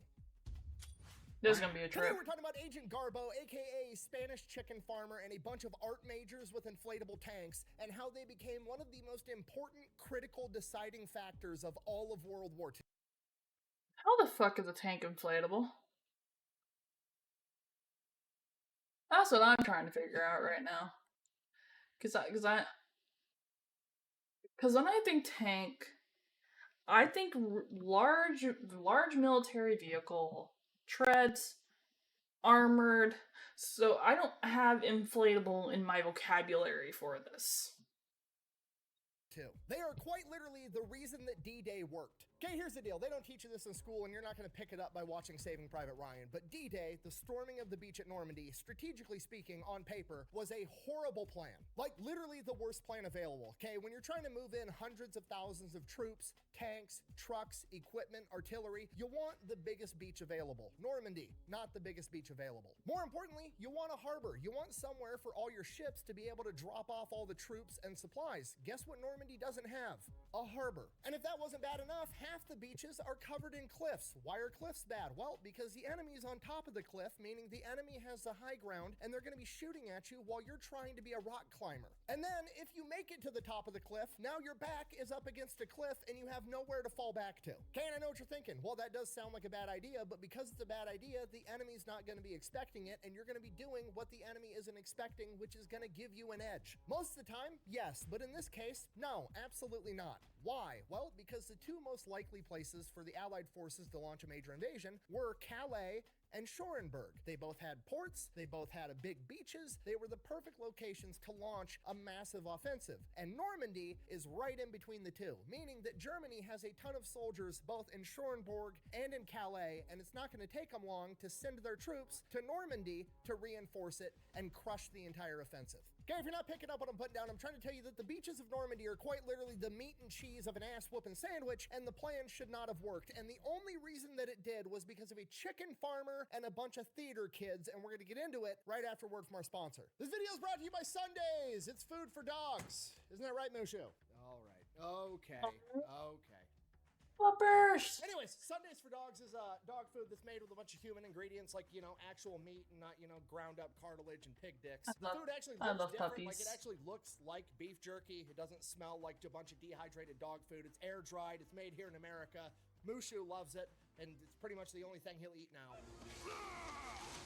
It's like all the other fancy dog foods with none of the downsides, right? You don't have to open a can every time you go to feed your dog. You don't have to stick this shit inside your refrigerator. And you can get it as a subscription service, so it just keeps showing up to your house, because at least for me, every time I had dog food on my grocery shopping list, I would always forget. Then I had to make a trip just for dog food. So it's nice to have it just show up at the house. So if you want to give Sundays a try, I'm gonna have a link and a discount code down below. Let's get back to the video. Our story begins in 1912 in Barcelona, Spain, when Juan Pujol Garcia is born. He grows up as the son of a farmer in the early 1900s. When he turns 18 years old, Spain at this point in time has mandatory military service. He goes off, he serves in the military for 6 months, hates it the entire time. He just wants to go back home and raise chickens. So he finishes up his military service, goes back home, has his own little poultry farm, and he's just living life for a couple of years. And then when he's 24 in 1936, Spain is thrust into civil war. Now, I'm oversimplifying this, but essentially the Spanish Civil War had two factions. You had the Republic, which were fascist, and then you had a socialist revolution, okay? So you've got extreme left-wing ideology and you've got extreme right-wing ideology, both of which are renowned for not getting along with one another. And Juan doesn't care. He hated being in the military. He doesn't want to be involved. He literally just wants to be left alone to raise his chickens and live life. But that's not really how civil wars work. So what ends up happening is the socialists determine that his mother and his sister are not sympathetic to the socialist revolution, and they throw them in prison. Shortly after that, Juan is conscripted to fight in the socialist military, the same people that just arrested his mother and sister, so obviously not a big fan. He refuses to do it. Great. Right away. From here, he's in jail for a little while, then he ends up getting broken out of jail by a bunch of counter-revolutionaries that help give him a fake ID that says he's old enough to not have to get drafted. From here, Juan is like, perfect, okay, great, I'm gonna go back home, I'm gonna raise my chickens, I'm gonna mind my own business, I'm just gonna live my life the way I want to. He goes back home to his farm, finds out that the socialist revolution has seized his farm for the war effort, and basically tell him to fuck off. It's their farm now, you can't have it back. My cabbages! And as I'm sure you can imagine, if Juan didn't already hate socialism, he sure as shit does now, so he decides that he's gonna go and help the team that's fighting against the socialists. The problem is, he can't really get to the front lines to join that side, so he ends up joining the Socialist Revolutionary Army, volunteering to run communication lines on the front line, and then as soon as he gets close enough to the enemy line, he literally just takes off running, goes to the enemy side, and is like defecting to join their military instead. To which the Republic, the fascist regime that he's trying to to join is more than happy to accept him and let him fight against the socialists. No, I'm just kidding. They don't believe him. They think he's a spy, so they beat the shit out of him, and then they throw him in jail. At this point, Juan realizes both of these guys are assholes. He doesn't want to be involved in any of this. He just wants to go home and raise his chickens. From here, the Spanish Civil War ends in April of 1939. A couple of months after that, in September of 1939, World War II kicks off. To which Juan looks at the sides that are fighting. You know, you've got the UK doing their monarchy, democracy type stuff. Then you've got the USSR doing communism, which is just extreme socialism. Not really a fan of that. And then you've got Germany, ran by the Nazis, which quite literally stands for the National Socialist German Workers' Party. Don't like that.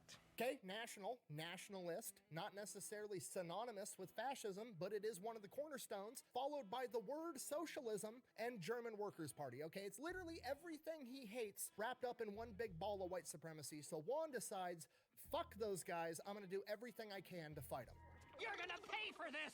So he goes to Madrid to the British embassy and volunteers to be a spy. The British are like, dude, you're a chicken farmer in a neutral country. You provide absolutely no value to us. Kick rocks, we don't want your help. Go away. At this point, Juan realizes that telling the truth isn't working, so he's gonna start lying. He goes, pays off some dude that runs a printing press to make him what appears to be a fake diplomatic passport like a politician would have that would grant him access into Great Britain. He then takes his counterfeit politician passport, goes to the German embassy in Madrid and says, hey, I'm a Spanish politician. I just got orders that I'm gonna be stationed in London for the next couple of years. I'm sympathetic to the Nazi cause. I want to be a spy for you guys. Ooh, that's a bingo. And apparently the counterfeit passport was good enough because the Germans believed him. Oh boy. From here, the Germans give him training on how to secretly communicate with them like a spy would. Basically, he's going to write a normal letter in Spanish. He's mailing it off to a friend, just talking about daily life or whatever random bullshit. And then in between the lines of the letter, he's going to use invisible ink and ciphers given to him by the German to convey secret intel, and then he's going to mail it to a particular address. From here, the Germans give him a bunch of invisible ink, the address he needs to mail the letters to. They give him 600 pounds to buy whatever spy equipment he needs, and then they give him a list of intel that they're looking for. Presumably, this is like the test to make sure that this guy's legit. If he can go and get this intel that we already know and show that it's accurate, he's going to prove to be a reliable spy. It's a bunch of questions like, what is the makeup of the Strategic Bombing Command of the UK? Where is this factory? What did they produce there? Yada, yada, yada. A bunch of shit they already know. But if he can figure all this out and then give them the correct information and they can verify it's correct, then he can probably go out and find information that they don't have that would actually be valuable to them. Then they give him the codename Alaric and send him on his way, and as far as the Germans are concerned, he is headed off to London. The real problem, Juan can't get to London. He doesn't actually have a diplomatic passport. He has no viable reason for being there. And while the counterfeit passport worked on the Germans, it's not going to work on the British because it's their passport. They're going to know what a counterfeit looks like. I'm gonna need to see some identification. Really? Makes me feel young again. So Juan decides he's going to get as close as he can, which is Lisbon in Portugal. So he heads off to Lisbon, gets a job working at the public library, and then uses his position at the library to get up-to-date newspapers, encyclopedias, military textbooks, and figures out the answers to all of the questions that the Germans had and sends off a letter verifying that he's a reputable spy. And of course, he gets all the answers correct or correct enough, and the Germans believe him, so now he's a reputable spy in the eyes of the Nazis. He then goes a step further and uses up-to-date British newspapers to find rental listings and picks out an apartment for, you know, however much it costs a month and tells the Germans, hey, I'm living here renting this apartment, and the Germans start paying his rent for him even though he's not even living there. What an idiot! This is great. I love this. Good. From here, the Germans want him to build out an entire spy network, basically covering all of England. They want spies outside of military installations to track troop movements. They want spies at all the major ports and harbors tracking shipping movements. They want spies all over England. Problem, Juan isn't even in England. He's still in Portugal working at a library, so he just starts making shit up. He starts writing the Germans, coming up with all these elaborate lies of all the new agents that he's acquired that are completely fictional. I love this. You know, Agent Gimbal, who lives in Liverpool. He's of Portuguese descent, and he's going to keep an eye on the harbor for us. I've got Agent Carvel, and he's of German descent. He lives in Wales. He's going to be tracking shipping movements over there, and he just does it and keeps building out this massive fake spy network network that doesn't even exist. And then he convinces the Germans all of his spies need to get paid. So he's getting the wages of all of the spies in his network that don't even exist. And I make nothing. Zero. Zilch. By the time I pay all my scientists and my research department lab coats, it's a wash. So from here, as far as the Germans are concerned, he's basically worked himself into like mid-level management of this spy network, and he's not actually doing any spying himself. He's just managing the 20 other spies and relaying all the intel. Now, Juan realizes this as well, and he realizes the beauty of it because now he can just start telling the Germans ridiculous shit that he pulls out of his ass, and if he gets called out on it, he can just blame it on the spy below him that doesn't actually exist, right? Like if he comes up with some crazy story to get the Germans to do something stupid, it's not falling back on Agent Alaric, it's falling back on Agent Gimbal or whoever gave him the faulty intel, and then they can fire that guy and he gets to keep his job. From here, he just starts lying. He just feeds the Germans lines of bullshit that's completely made up out of his own head while he's sitting in a public library in Portugal. For example, he's just like, okay, what would the British maybe be up to that would interest the Germans? Like, oh, aircraft carriers are a big deal in World War II. Yeah, the British are designing some super massive mega aircraft carrier and they're testing it on, let me check my encyclopedia at the library, the biggest lake in Britain, Lake Windermere. Yeah, they're testing the new super carrier on Lake Windermere. Sends that off to the Germans, just complete made up bullshit. And it's working. So he's like, you know what? Fuck it. I'm gonna throw a Hail Mary. I'm gonna start actually being disruptive to the Germans. I'm gonna start physically impacting the outcome of this war. He tells the Germans that his spy up in Liverpool spotted a massive British naval convoy and they're setting off. They're gonna sail along the coastline, go through Gibraltar and resupply all the Allied troops in Malta, and it's going to be a big deal. So the Germans are freaking out. They're like, holy shit, we're going to go take out this massive convoy with our warships and our submarines, and it's going to be a huge win for the Nazis. Hooray. Obviously, the convoy doesn't actually exist, but the Germans send out a massive naval detachment to go look for it for like weeks, and they never find shit. Now he's having a real effect on the outcome of World War II. He's having thousands of German naval personnel on warships go out, wasting their time, burning through fuel, using up their assets. That naval detachment could be out there attacking somebody else, and he's just wasting their time. He's having a real tangible effect on the outcome of World War II.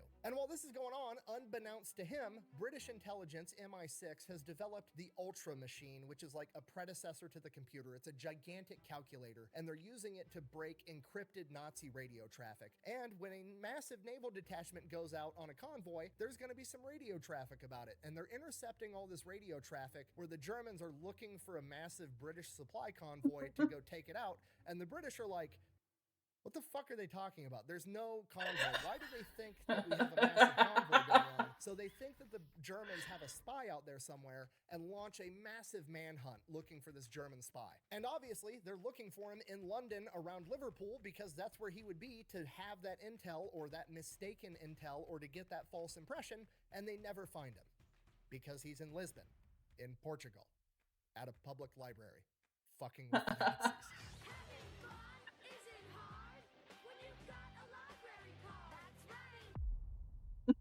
A couple of months go by, it's like mid-1942, he's been messing with the Germans for about a year now, so he decides that he's gonna go to the British embassy in Lisbon and tell them like, hey, here's all this intel, the Germans trust me, I wanna be a double agent spy for you guys. The British, super skeptical, start vetting the guy, and they see that he was the one responsible for the convoy fiasco, and they're like, holy shit, we found the guy. He's not in the UK, he's over in Lisbon. Oh fuck. So he immediately gets hired. They give him the code name Garbo, referring to a famous actress at the time that was renowned as the best actress in the world, but they think he's the best actor in the world because he's leading the Germans on this wild goose chase. So they move him over to Britain, and he is working out of MI6 headquarters. From here, because now he has real British intel, the lies get more strategic. They get more accurate, but not in a helpful way, but the Germans don't realize that. So he's gaining more and more trust with the Germans because his quality of intel continues to go up. But then he almost gets caught being a double spy because the Germans found out that there was a massive naval convoy that just left Liverpool that Garbo didn't report on. So they go back to Garbo and they're like, hey, we know you have a spy in the area whose whole job is to look over this harbor. Why didn't you report this to us so we could do something about it? To which Garbo was like, Yeah, that guy, he died, actually. Yeah, no, he was in the hospital sick for a couple of weeks, and he's dead now. And then had the British take all of the, you know, the fictional story, because the Germans knew the guy's name and his code name and his descent and all these fucking fictional details that he had created, and had the British put an obituary in the British newspaper for this fictional man, and then he sent them the obituary. To which the Germans sent their condolences and severance pay for his widow. Damn you, Roger. Could you imagine having to play poker against this guy? He's the greatest bullshitter of all time. Like, if this were a video game, he put all of his skill points in charisma, because the Germans just seem to believe every line of bullshit that comes out of his mouth. Dude literally got this close to getting caught as a double agent and somehow manages to pull out a huge sum of money and get paid for it, while also still being considered a reliable source. Don't worry, it gets even better. In November of 1942, the Allies launched Operation Torch, which was like the big advance into North Africa. Massive naval operation, huge offensive. It would be a big deal if the Germans found out and knew about this plan, right? So what they do is they don't report on it. But the Germans are gonna wonder, hey, why didn't you fucking report on this? Because we know you have spies. We can't say another guy died of illness in the hospital. What are we gonna do? So Garbo comes up with a plan. He's gonna write extremely detailed, 100% accurate, like how many ships are leaving the port, where are they going, when are they gonna get there, when's the attack, the whole 9 yards, writes it all up, has the British government post stamp it like a week before the attack so they have time to do something about it, but then just hangs on to the letter until the day the attack happens and then mails it off. So the British get 100% accurate information that would have a huge impact on the battle, but they get it too late. And from the German perspective, after they're reading this letter, they're like, holy shit, this is exactly what happened. This would have been gold if we would have gotten it on time, but this letter got delayed in the wartime mail. They were so pleased with the level of intel, because the mail being slow isn't Garbo's fault, and he did a great job. So they give him a huge bonus and then give a 50% pay bump to the 20+ person spy network that doesn't even fucking exist. I haven't cried like that since Titanic. And then they're like, Alaric, Garbo, same guy, is too valuable of an asset. His intel is worth so much, we can't afford to have him being delayed in the wartime post. So they arrange for him to get German radio equipment, an up-to-date Enigma machine with up-to-date ciphers, and he has everything to communicate with the Germans directly. Boy, can I have the COS, please? Oh, Oh, I'm so happy! I'm so happy! This is the best day of my life! So now every time the Germans change the Enigma code in the Enigma machine, they don't need to crack it and develop the new cipher. They literally send the new cipher to their spy that's actually working for the British. Alaric, aka Garbo, aka a fucking chicken farmer from Spain, is now the most trusted, high-value spy that the Germans have from their perspective. And because of that, the Allies have him work on the most important deception mission of World War II, Operation Fortitude.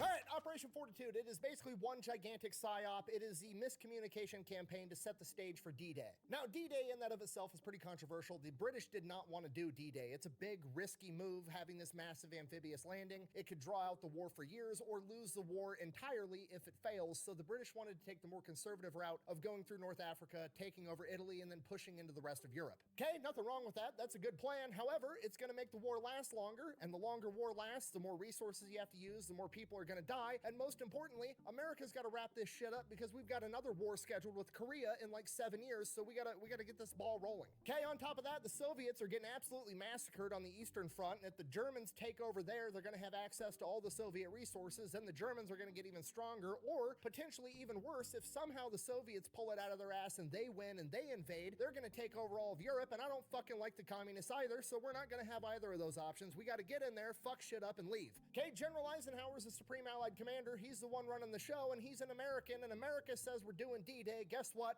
We're doing D-Day. Now, obviously, I'm paraphrasing to a disgusting degree, but this is more or less how the conversation goes. Fuck, fine, we'll do the D-Day massive amphibious landing thing. Where do you want to do it? The most obvious place is going to be Calais. It's right across the Strait of Dover. That's named after a guy named Ben, right? What? Nothing, sorry, please continue. Okay, the upside of Calais is it's got a harbor. We can land a bunch of troops there. It'd be a good access point. The problem is the Germans have fortified the ever-living fuck out of it and have a ton of soldiers there because it's the most obvious place that we're gonna invade. All right, so we won't go there. What else you got? Well, there's Schorenberg, but it's pretty much the same thing. It's the next obvious place, so the Germans have fortified it. All right, what else you got? Well, I guess the Germans probably wouldn't be expecting Normandy, but there's no harbor and it's covered in cliffs. That's perfect. We're storming the beaches of Normandy. I mean, okay, what about the cliffs? No problem. We'll teach all the boys how to rock climb. We'll have boats that shoot rocket-propelled grappling hooks up the cliff, and then we'll have boats with giant firemen's ladders that go up with machine guns on top and mow down the enemy while the boys are rock climbing. Okay, well, there's a lot of like rivers and ravines and creeks and stuff in that area. What if the Germans blow up the bridges and then our tanks get caught up in these little ravines and they can't cross? We'll build bridges, we'll strap them to tanks, and we'll bring the bridges with us. Okay, humor me. Let's just assume all of that works. What about the lack of a harbor? Don't worry about that. We'll make one back home in America and bring it with us. I'm sorry, I think you misheard what I said. I said harbor, you know, like the terrain feature. Yeah, motherfucker, did I stutter? We'll build one and bring it with us. I'm sorry, just so we're on the same page.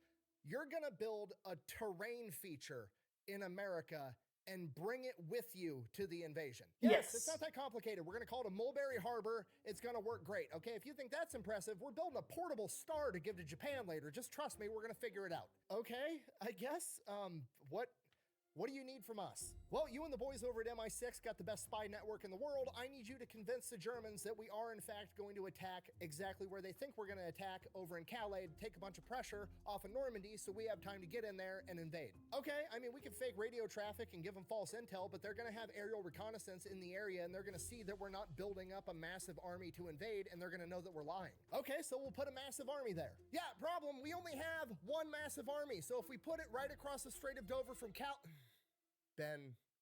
Ben Dover. I get your joke now. Ha! Yeah, anyways, if we put the massive army right across the Strait of Calais, how on earth are we gonna put the massive army where we need it over in Normandy to actually invade? We're gonna fake it, obviously. Okay, here's the deal. I've got like 1,100 artsy-fartsy theater kid art majors that I don't really know what to do with. We're gonna put them in charge of this, and they're gonna build a fake ghost army that's gonna imitate a massive invasion force. So I need you guys to start building fake wooden planes and fake wooden landing ships. I'm gonna call the people that make the Macy's Day Parade floats, and I'm gonna have them make us like 1,000 inflatable tanks, a bunch of inflatable trucks, and a bunch of inflatable artillery. This is great. We'll start I love for a this. massive invasion. And that's pretty much what happened. America sets about creating a ghost army that's ran by 1,100 art majors known as the 23rd Headquarters Special Troops, and they are sent over right across the Strait of Dover to set up this massive fake army. They start setting everything up and staging it so aerial reconnaissance sees it, and while that's going on, Garbo and the rest of the MI6 spy network is sending fake intel to the German high command being like, hey, we just had 15,000 new troops come in. We just had a bunch of tanks come in. They're setting up. They're gonna invade Calais. They brought in more troops. Oh, now there's even more. They've got 150,000 men ready to invade Calais. And then somebody got a really good idea to sell this to the Germans. You see, a couple of months prior in 1943, Patton got in a ton of trouble and got basically yanked out of World War II because he was in an aid station and there was a couple of soldiers with shell shock, basically severe crippling PTSD. And hard-ass General Patton was under the impression that these guys were faking it so they didn't have to go off and fight in the war, so he decided to beat a couple of them up. It really pissed off the American people. Eisenhower was furious, so he ends up getting yanked out of World War II. But the Germans never actually believed that America was going to pull their best fighting general out of World War II because he roughed up a couple of privates. So they've been thinking the entire time that Patton is off somewhere on some covert mission building up an invasion force getting ready to attack. So they bring Patton in as bait. They start calling this massive fake army FUSAG, or First Army Group, and they've got Patton parading around getting his picture taken. He's in newspapers. The Germans are obviously monitoring that. Then PSYOP is Garbo, real. the most trusted spy, relaying the info that Patton's here. He's the one leading this massive army, and the Germans buy it hook, line, and sinker. This is just too easy. So the Germans are like, if America's sending their best general to attack Calais, we're gonna send our best general. They send Erwin Rommel up there with like 150 to 200,000 soldiers. 19 infantry divisions and 2 armored divisions are all now in Calais waiting for Patton to come. This is it. This is gonna be the epic showdown between General Patton and Erwin Rommel, the 2 most well-known generals of World War II. Except it's not, because it's all bullshit. I love a good psyop. Okay, in the days leading up to D-Day, Garbo and MI6 really set the stage. They tell them, like the day before D-Day, that a bunch of more troops just showed up, and it's going to be 2 weeks at the earliest that America's going to launch this attack. So, if there's anything that happens before then, it's obviously going to be a diversion to try to get you to take some of your troops out of Calais to soften up the target for Patton. Because of this, Erwin Rommel, on June 5th, aka the day before D-Day, is like, sweet, I've got some time to kill. Tomorrow, June 6th, again, D-Day, is my wife's birthday, so I'm gonna go back home to Germany so I can play hide the bratwurst and celebrate. So Erwin Rommel leaves. D-Day happens, he's in Germany. He's not even in France. Oh my so while the God. birthday girl's laying on the bed pretending her feet hate each other, 156,000 Allied troops hit the beaches of Normandy. And because the Germans are convinced that America's gonna attack at Calais, there's only like 20 to 25,000 Germans defending the beaches of Normandy. So the plan is working. Rommel hears that there's an invasion that gets launched. He makes a beeline back to his headquarters right outside of Paris, France. He doesn't actually get there until June 7th, D-Day +1. He immediately does the worst thing possible for the Allied forces. He sends 40,000 infantry troops and an entire armored division from Calais down to Normandy. Okay, this is going to be absolutely catastrophic to D-Day. That's going to triple the amount of Germans guarding the beach and add a fuck ton of tanks on top of that. The absolute best case scenario is this adds tens of thousands of Allied forces dying, and the worst case scenario, it means that D-Day is going to fail as a whole. And it's more than likely going to be the second one, because if Rommel rolls up with a bunch of tanks, he is going to drive the American forces back into the ocean, and it is going to be Dunkirk 2.0 all over again. And then, a chicken farmer from Spain saves the day. Garbo, Alaric, the most trusted German spy, sends a transmission to German High Command that the attack at Normandy is a feint, it's a ruse, it's just a distraction, do not pull your men out of Calais, and this makes it all the way into German High Command and all the way to Hitler himself, and Hitler signs off on the order for Rommel to turn his forces around and go back to Calais and wait for Patton. Literally creating the timeline we live in today where D-Day was a success, and the cherry on top, Hitler then signs off on an order to award Garbo, Alaric, the Iron Cross, which is literally the Nazi equivalent of the Medal of Honor. How do you have these? Oh, we actually got a lot of those. Some of the guys use them as paperweights. Garbo has Hitler so convinced that this attack is coming at Calais that Rommel leaves his forces there for 6 weeks. And by then, it's too late. So the invasion of Normandy works because of Garbo and the Ghost Army, and then after that, the Ghost Army gets deployed into France. And from here, they go full PSYOP mode. They would roll up to wherever a real infantry division was. They would then paint that infantry division's logo on all of their inflatable shit, and then have their same patches. And then while that unit moved out, they would pretend to still be that unit in the same spot, so the Germans don't know where an entire division disappeared to, because they still think it's right there. And the level they went to make it look like they were legitimately the unit they had replaced was incredible. The Ghost Army had their own Morse code guys, and they were going to be blasting out fake radio transmissions, fake Morse code, fake everything, in addition to all the inflatables, and just appearing like a real military unit. And with Morse code, you can tell who the operator is. The way that your hand strikes the little keypad is very much like handwriting or your spoken voice. You can identify different people and different operators. So these Ghost Army Morse code operators would go and sit with the real infantry division's Morse code operators and learn their exact handwriting, so to speak, so that they could mimic it perfectly. They had trucks with gigantic loudspeakers that would blast noises of tanks moving, trucks moving, NCOs yelling at soldiers to put that cigarette out, all kinds of shit to make it look like a real military unit was there. They took a bunch of theater majors, actors, and they would send them out into the nearby towns with the patches of whatever unit they were imitating, and they would go into bars and get drunk and have conversations dropping fake intel about where they're going next and what they're doing next, so that German spies would hear about it and relay false information. Every major step the US military had to make, the Ghost Army was there drawing enemy fire the entire time. When Patton finally did return to theater in Operation Cobra, the Ghost Army was there. When US forces crossed the Siegfried Line, the Ghost Army was there drawing enemy fire and German attention so that they could actually cross at the real location. When Allied forces crossed the Rhine River, the Ghost Army was there pretending to build a bridge 10 miles away from where the real Allied forces were crossing. I keep calling them theater kids and art majors like it's an insult. It's not. These guys have the biggest balls on the planet. You know what sucks more than going into combat in a tank and having the Germans try to kill you? Going into combat, having the Germans try to kill you like you are a tank, and you've got a fucking inflatable tank. The Ghost Army is basically the rodeo clowns for the entire US military at this point. The Bull Rider gets all the glory, but the rodeo clowns are in the ring the entire time saving everybody's ass. Thank you! And to make things worse, this is top secret. They can't tell anybody that's not already in the know, so they have to keep the entire thing under wraps, which means they're constantly running into high-ranking officers from the US military that are asking questions, getting mad at them because they don't think they're supposed to be doing what they're doing, and it just causes a whole mess of issues. My favorite story is the Ghost Army was out on a convoy moving to another location, and some general comes up all pissed off because this unit isn't supposed to be in his AO, and he wants to know what the fuck they're up to. And these guys aren't allowed to tell the general what they're doing, so they fucking lie, and they come up with the best lie ever. They literally tell the general, we're just going around making sure all the street signs are the same size. To which the general is like, why the fuck are you doing that? And they're like, I don't know, man. We just got the orders by our chain of command. They told us to go around and make sure all the street signs are dress right dress so nobody gets lost, which sounds dumb as fuck, but if you were ever in the military, that is the most military thing that would happen, and it 100% would. Okay, if you're not picking up what I'm putting down, I'm trying to tell you that the 23rd Headquarters Special Troops, the Ghost Army, had a tremendous impact on World War II, not just on D-Day, but in the entire European theater.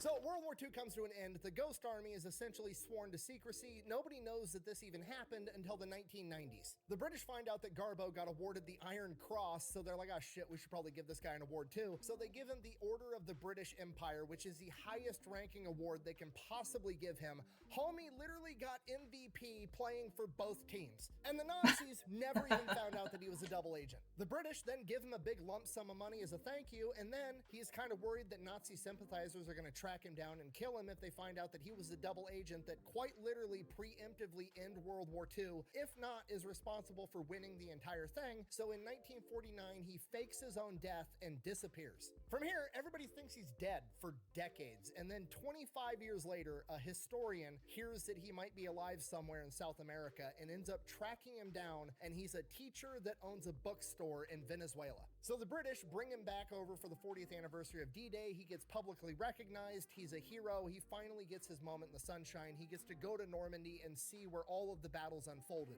And then, while overlooking one of the cemeteries at Normandy, he said, and I quote, "I knew I saved tens of thousands of lives, but I don't think I did enough."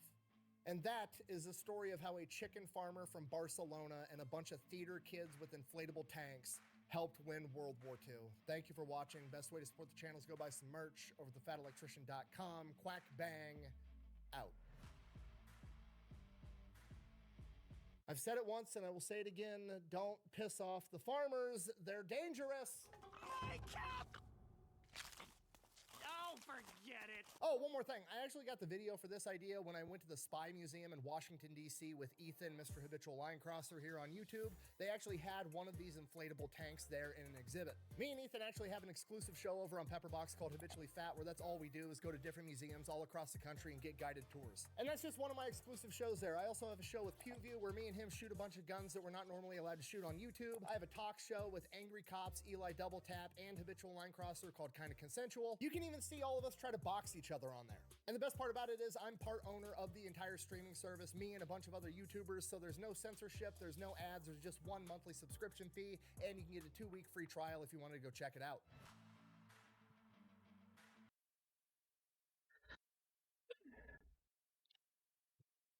That was wild. That was fucking wild. That was a trip. Oh my god. When I read Chicken Farmer and inflatable tanks, I did not have anything near this on my idea of things I was going to see. Holy fuck. That's great. So good. So good. Not even counting the theater kids, theater actors stuff, like, holy crap. That's so good. You know, it's really interesting about how a bunch of all this other, like, little stuff slides through that they don't tell us about. That you like have to legit just dig through everything to find. Like, I still wonder, like, how much other history is hidden from so far.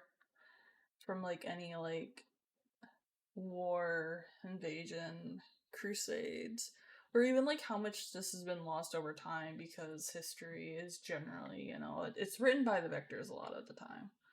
So it does make me wonder how much has been lost to the ages. It does make me wonder. Probably a lot more than I'd expect.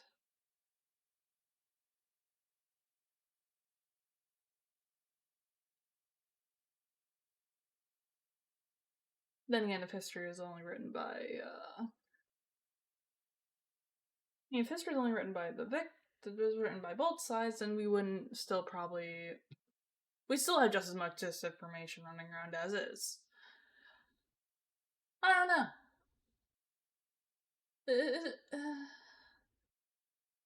It's an interesting thing.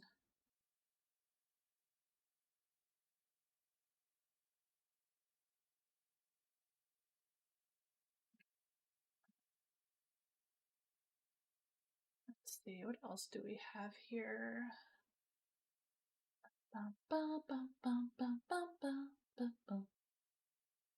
Chicken farmer, just a chicken farmer.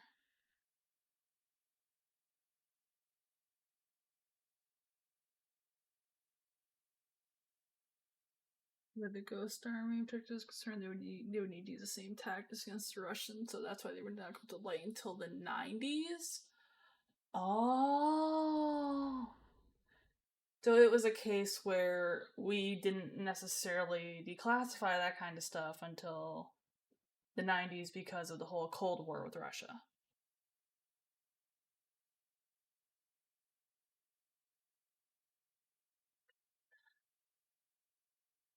Makes sense. Makes a lot of sense, actually. But with even like with that context, right? It still makes me wonder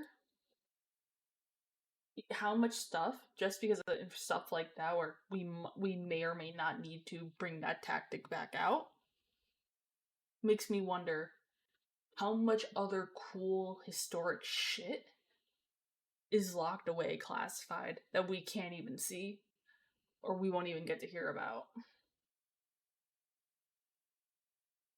Oh yeah, 100%. Like, even just going off, like, the little... It's like, I'm pretty sure from, like, a closer distance, it would have been obvious that these were just, you know, they were inflatables. They weren't actual, like, tanks. But yeah, definitely going off afar, I could definitely see it working from distances. 100%. 100%.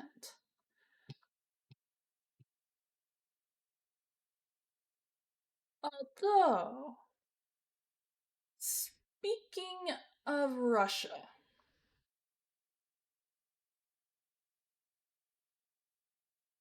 one of y'all sent me a video from the guy who talks about different companies and the shit they do or that they've done, and one of you sent me one for the Russian Navy. So I think we're gonna go dive into that now. Speaking of Russia.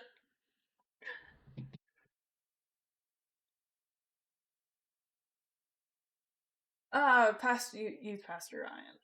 I could not remember his name. Because one of y'all sent me this. So we're gonna do this one too now.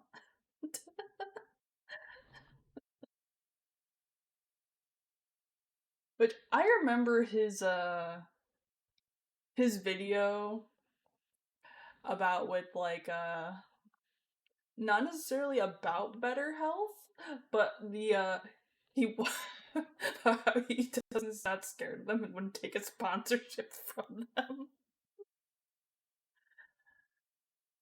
Like, I'm not familiar with his videos. I just see him a lot on my shorts feed. So I'm curious to see what this one. Russian Navy boats. Okay.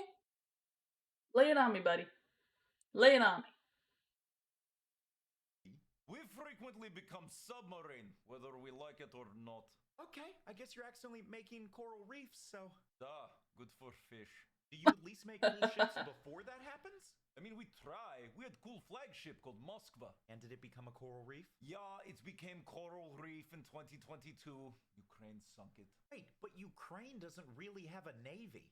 Thank you, we are acutely aware. So how did they sink your flagship when you didn't just have naval superiority, you were the only navy there? Pretty crafty, Nyamyogo Diyarma, with their drones. What? Nothing. Okay, do you have any aircraft carriers at least? I mean, those are cool. Duh, we have half.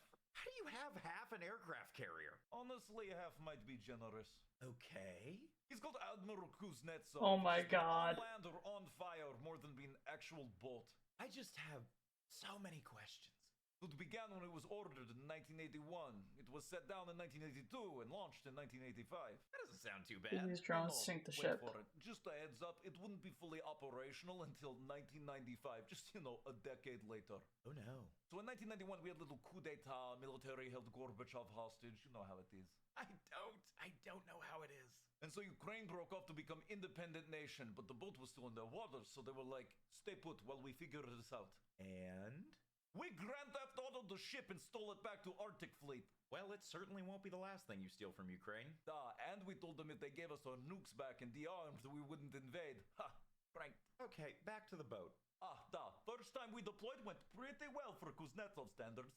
What went wrong? Oh, little thing. Our evaporators broke, which meant we have massive water shortage. Turns out you need water on inside of boat for a little thing called drinking. You ran out of water while you were in the ocean? We are talented. Lord. And then we did some repairs, but it took a long time because some of the money went missing.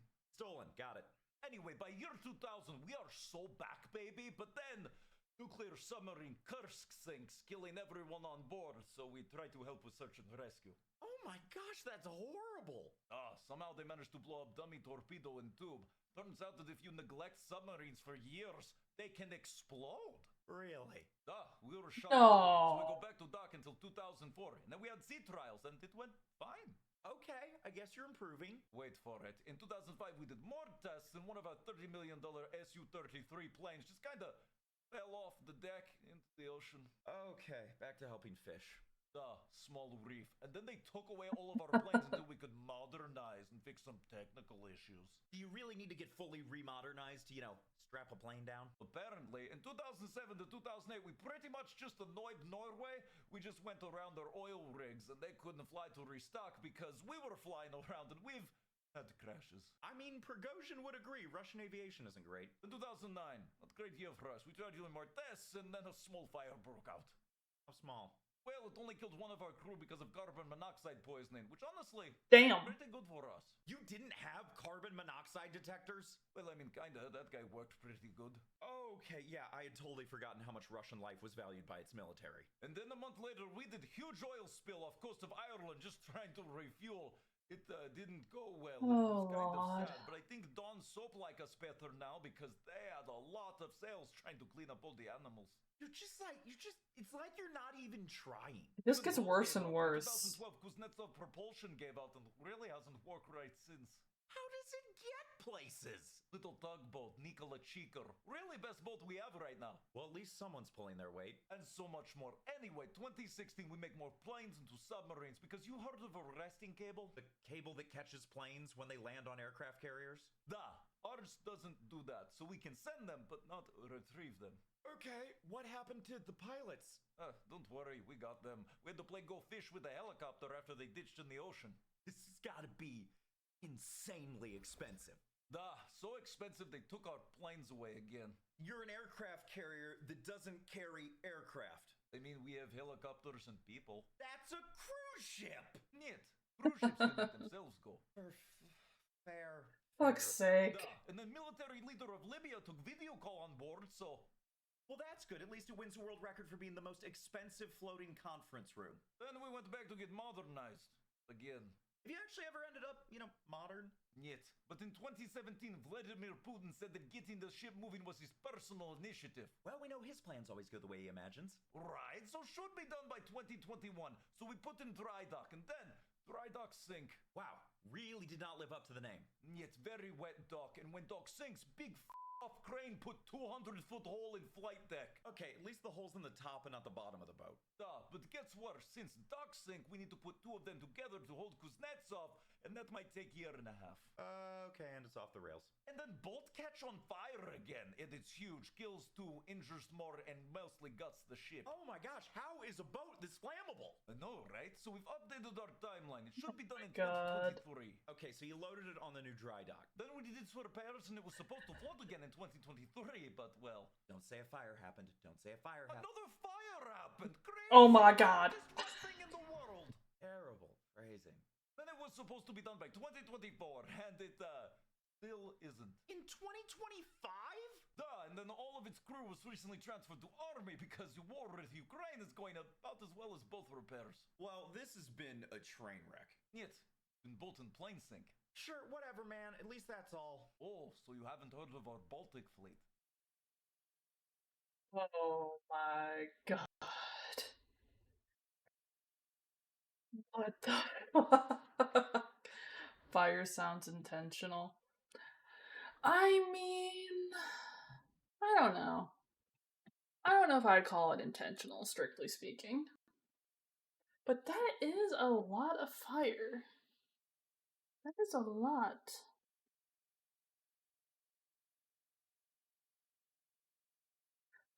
Holy shit. Like, I don't even know what to make of this. Like, I don't even know. Like, that's a lot for me. Because I think a boat, I think water, I think it's fine. It's probably not gonna go, it's not gonna catch on fire 4, 5, 6 freaking times. And then next thing you fucking know, it's on fire! It's out. Oh, it's on fire again. Fuck. It's on fire again. Who would have thought? Who would have thought? It's always on fire. It's all on fire. There is nothing else to it. It's just, it's all on fire. It doesn't matter. It's just all fire. No more, no less. Alright. Let's see. Let's see, it is 7:40. Yeah, I think I'm gonna call it here for now. I do appreciate all y'all come poking on by. I know it's been a while, and I really, really appreciate all y'all hanging out. I know it's been ages. I will be live tomorrow. I don't quite know what I'm doing yet, but with some luck, if Hanya's not busy, I will be diving back into Halo in the evening. I need to talk to him first, see if he's available. Because I've been meaning to do it, but stuff's been happening. A lot of other crazy shit. But I'm hoping I'll be back. Hoping this is the start of me being back to normal, running things all over again. That's the hope. That's the goal. If you came into stream late, I will have these posted to YouTube later today, and they will be posted throughout the week for anything that y'all missed. Who's live that we can raid?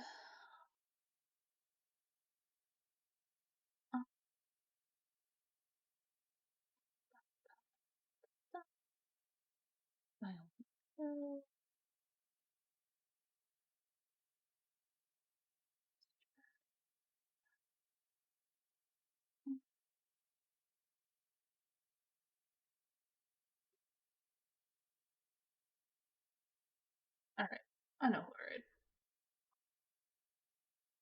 Going to go raid my good friend, Sleepy. He is playing Silent Hill 4, it looks like.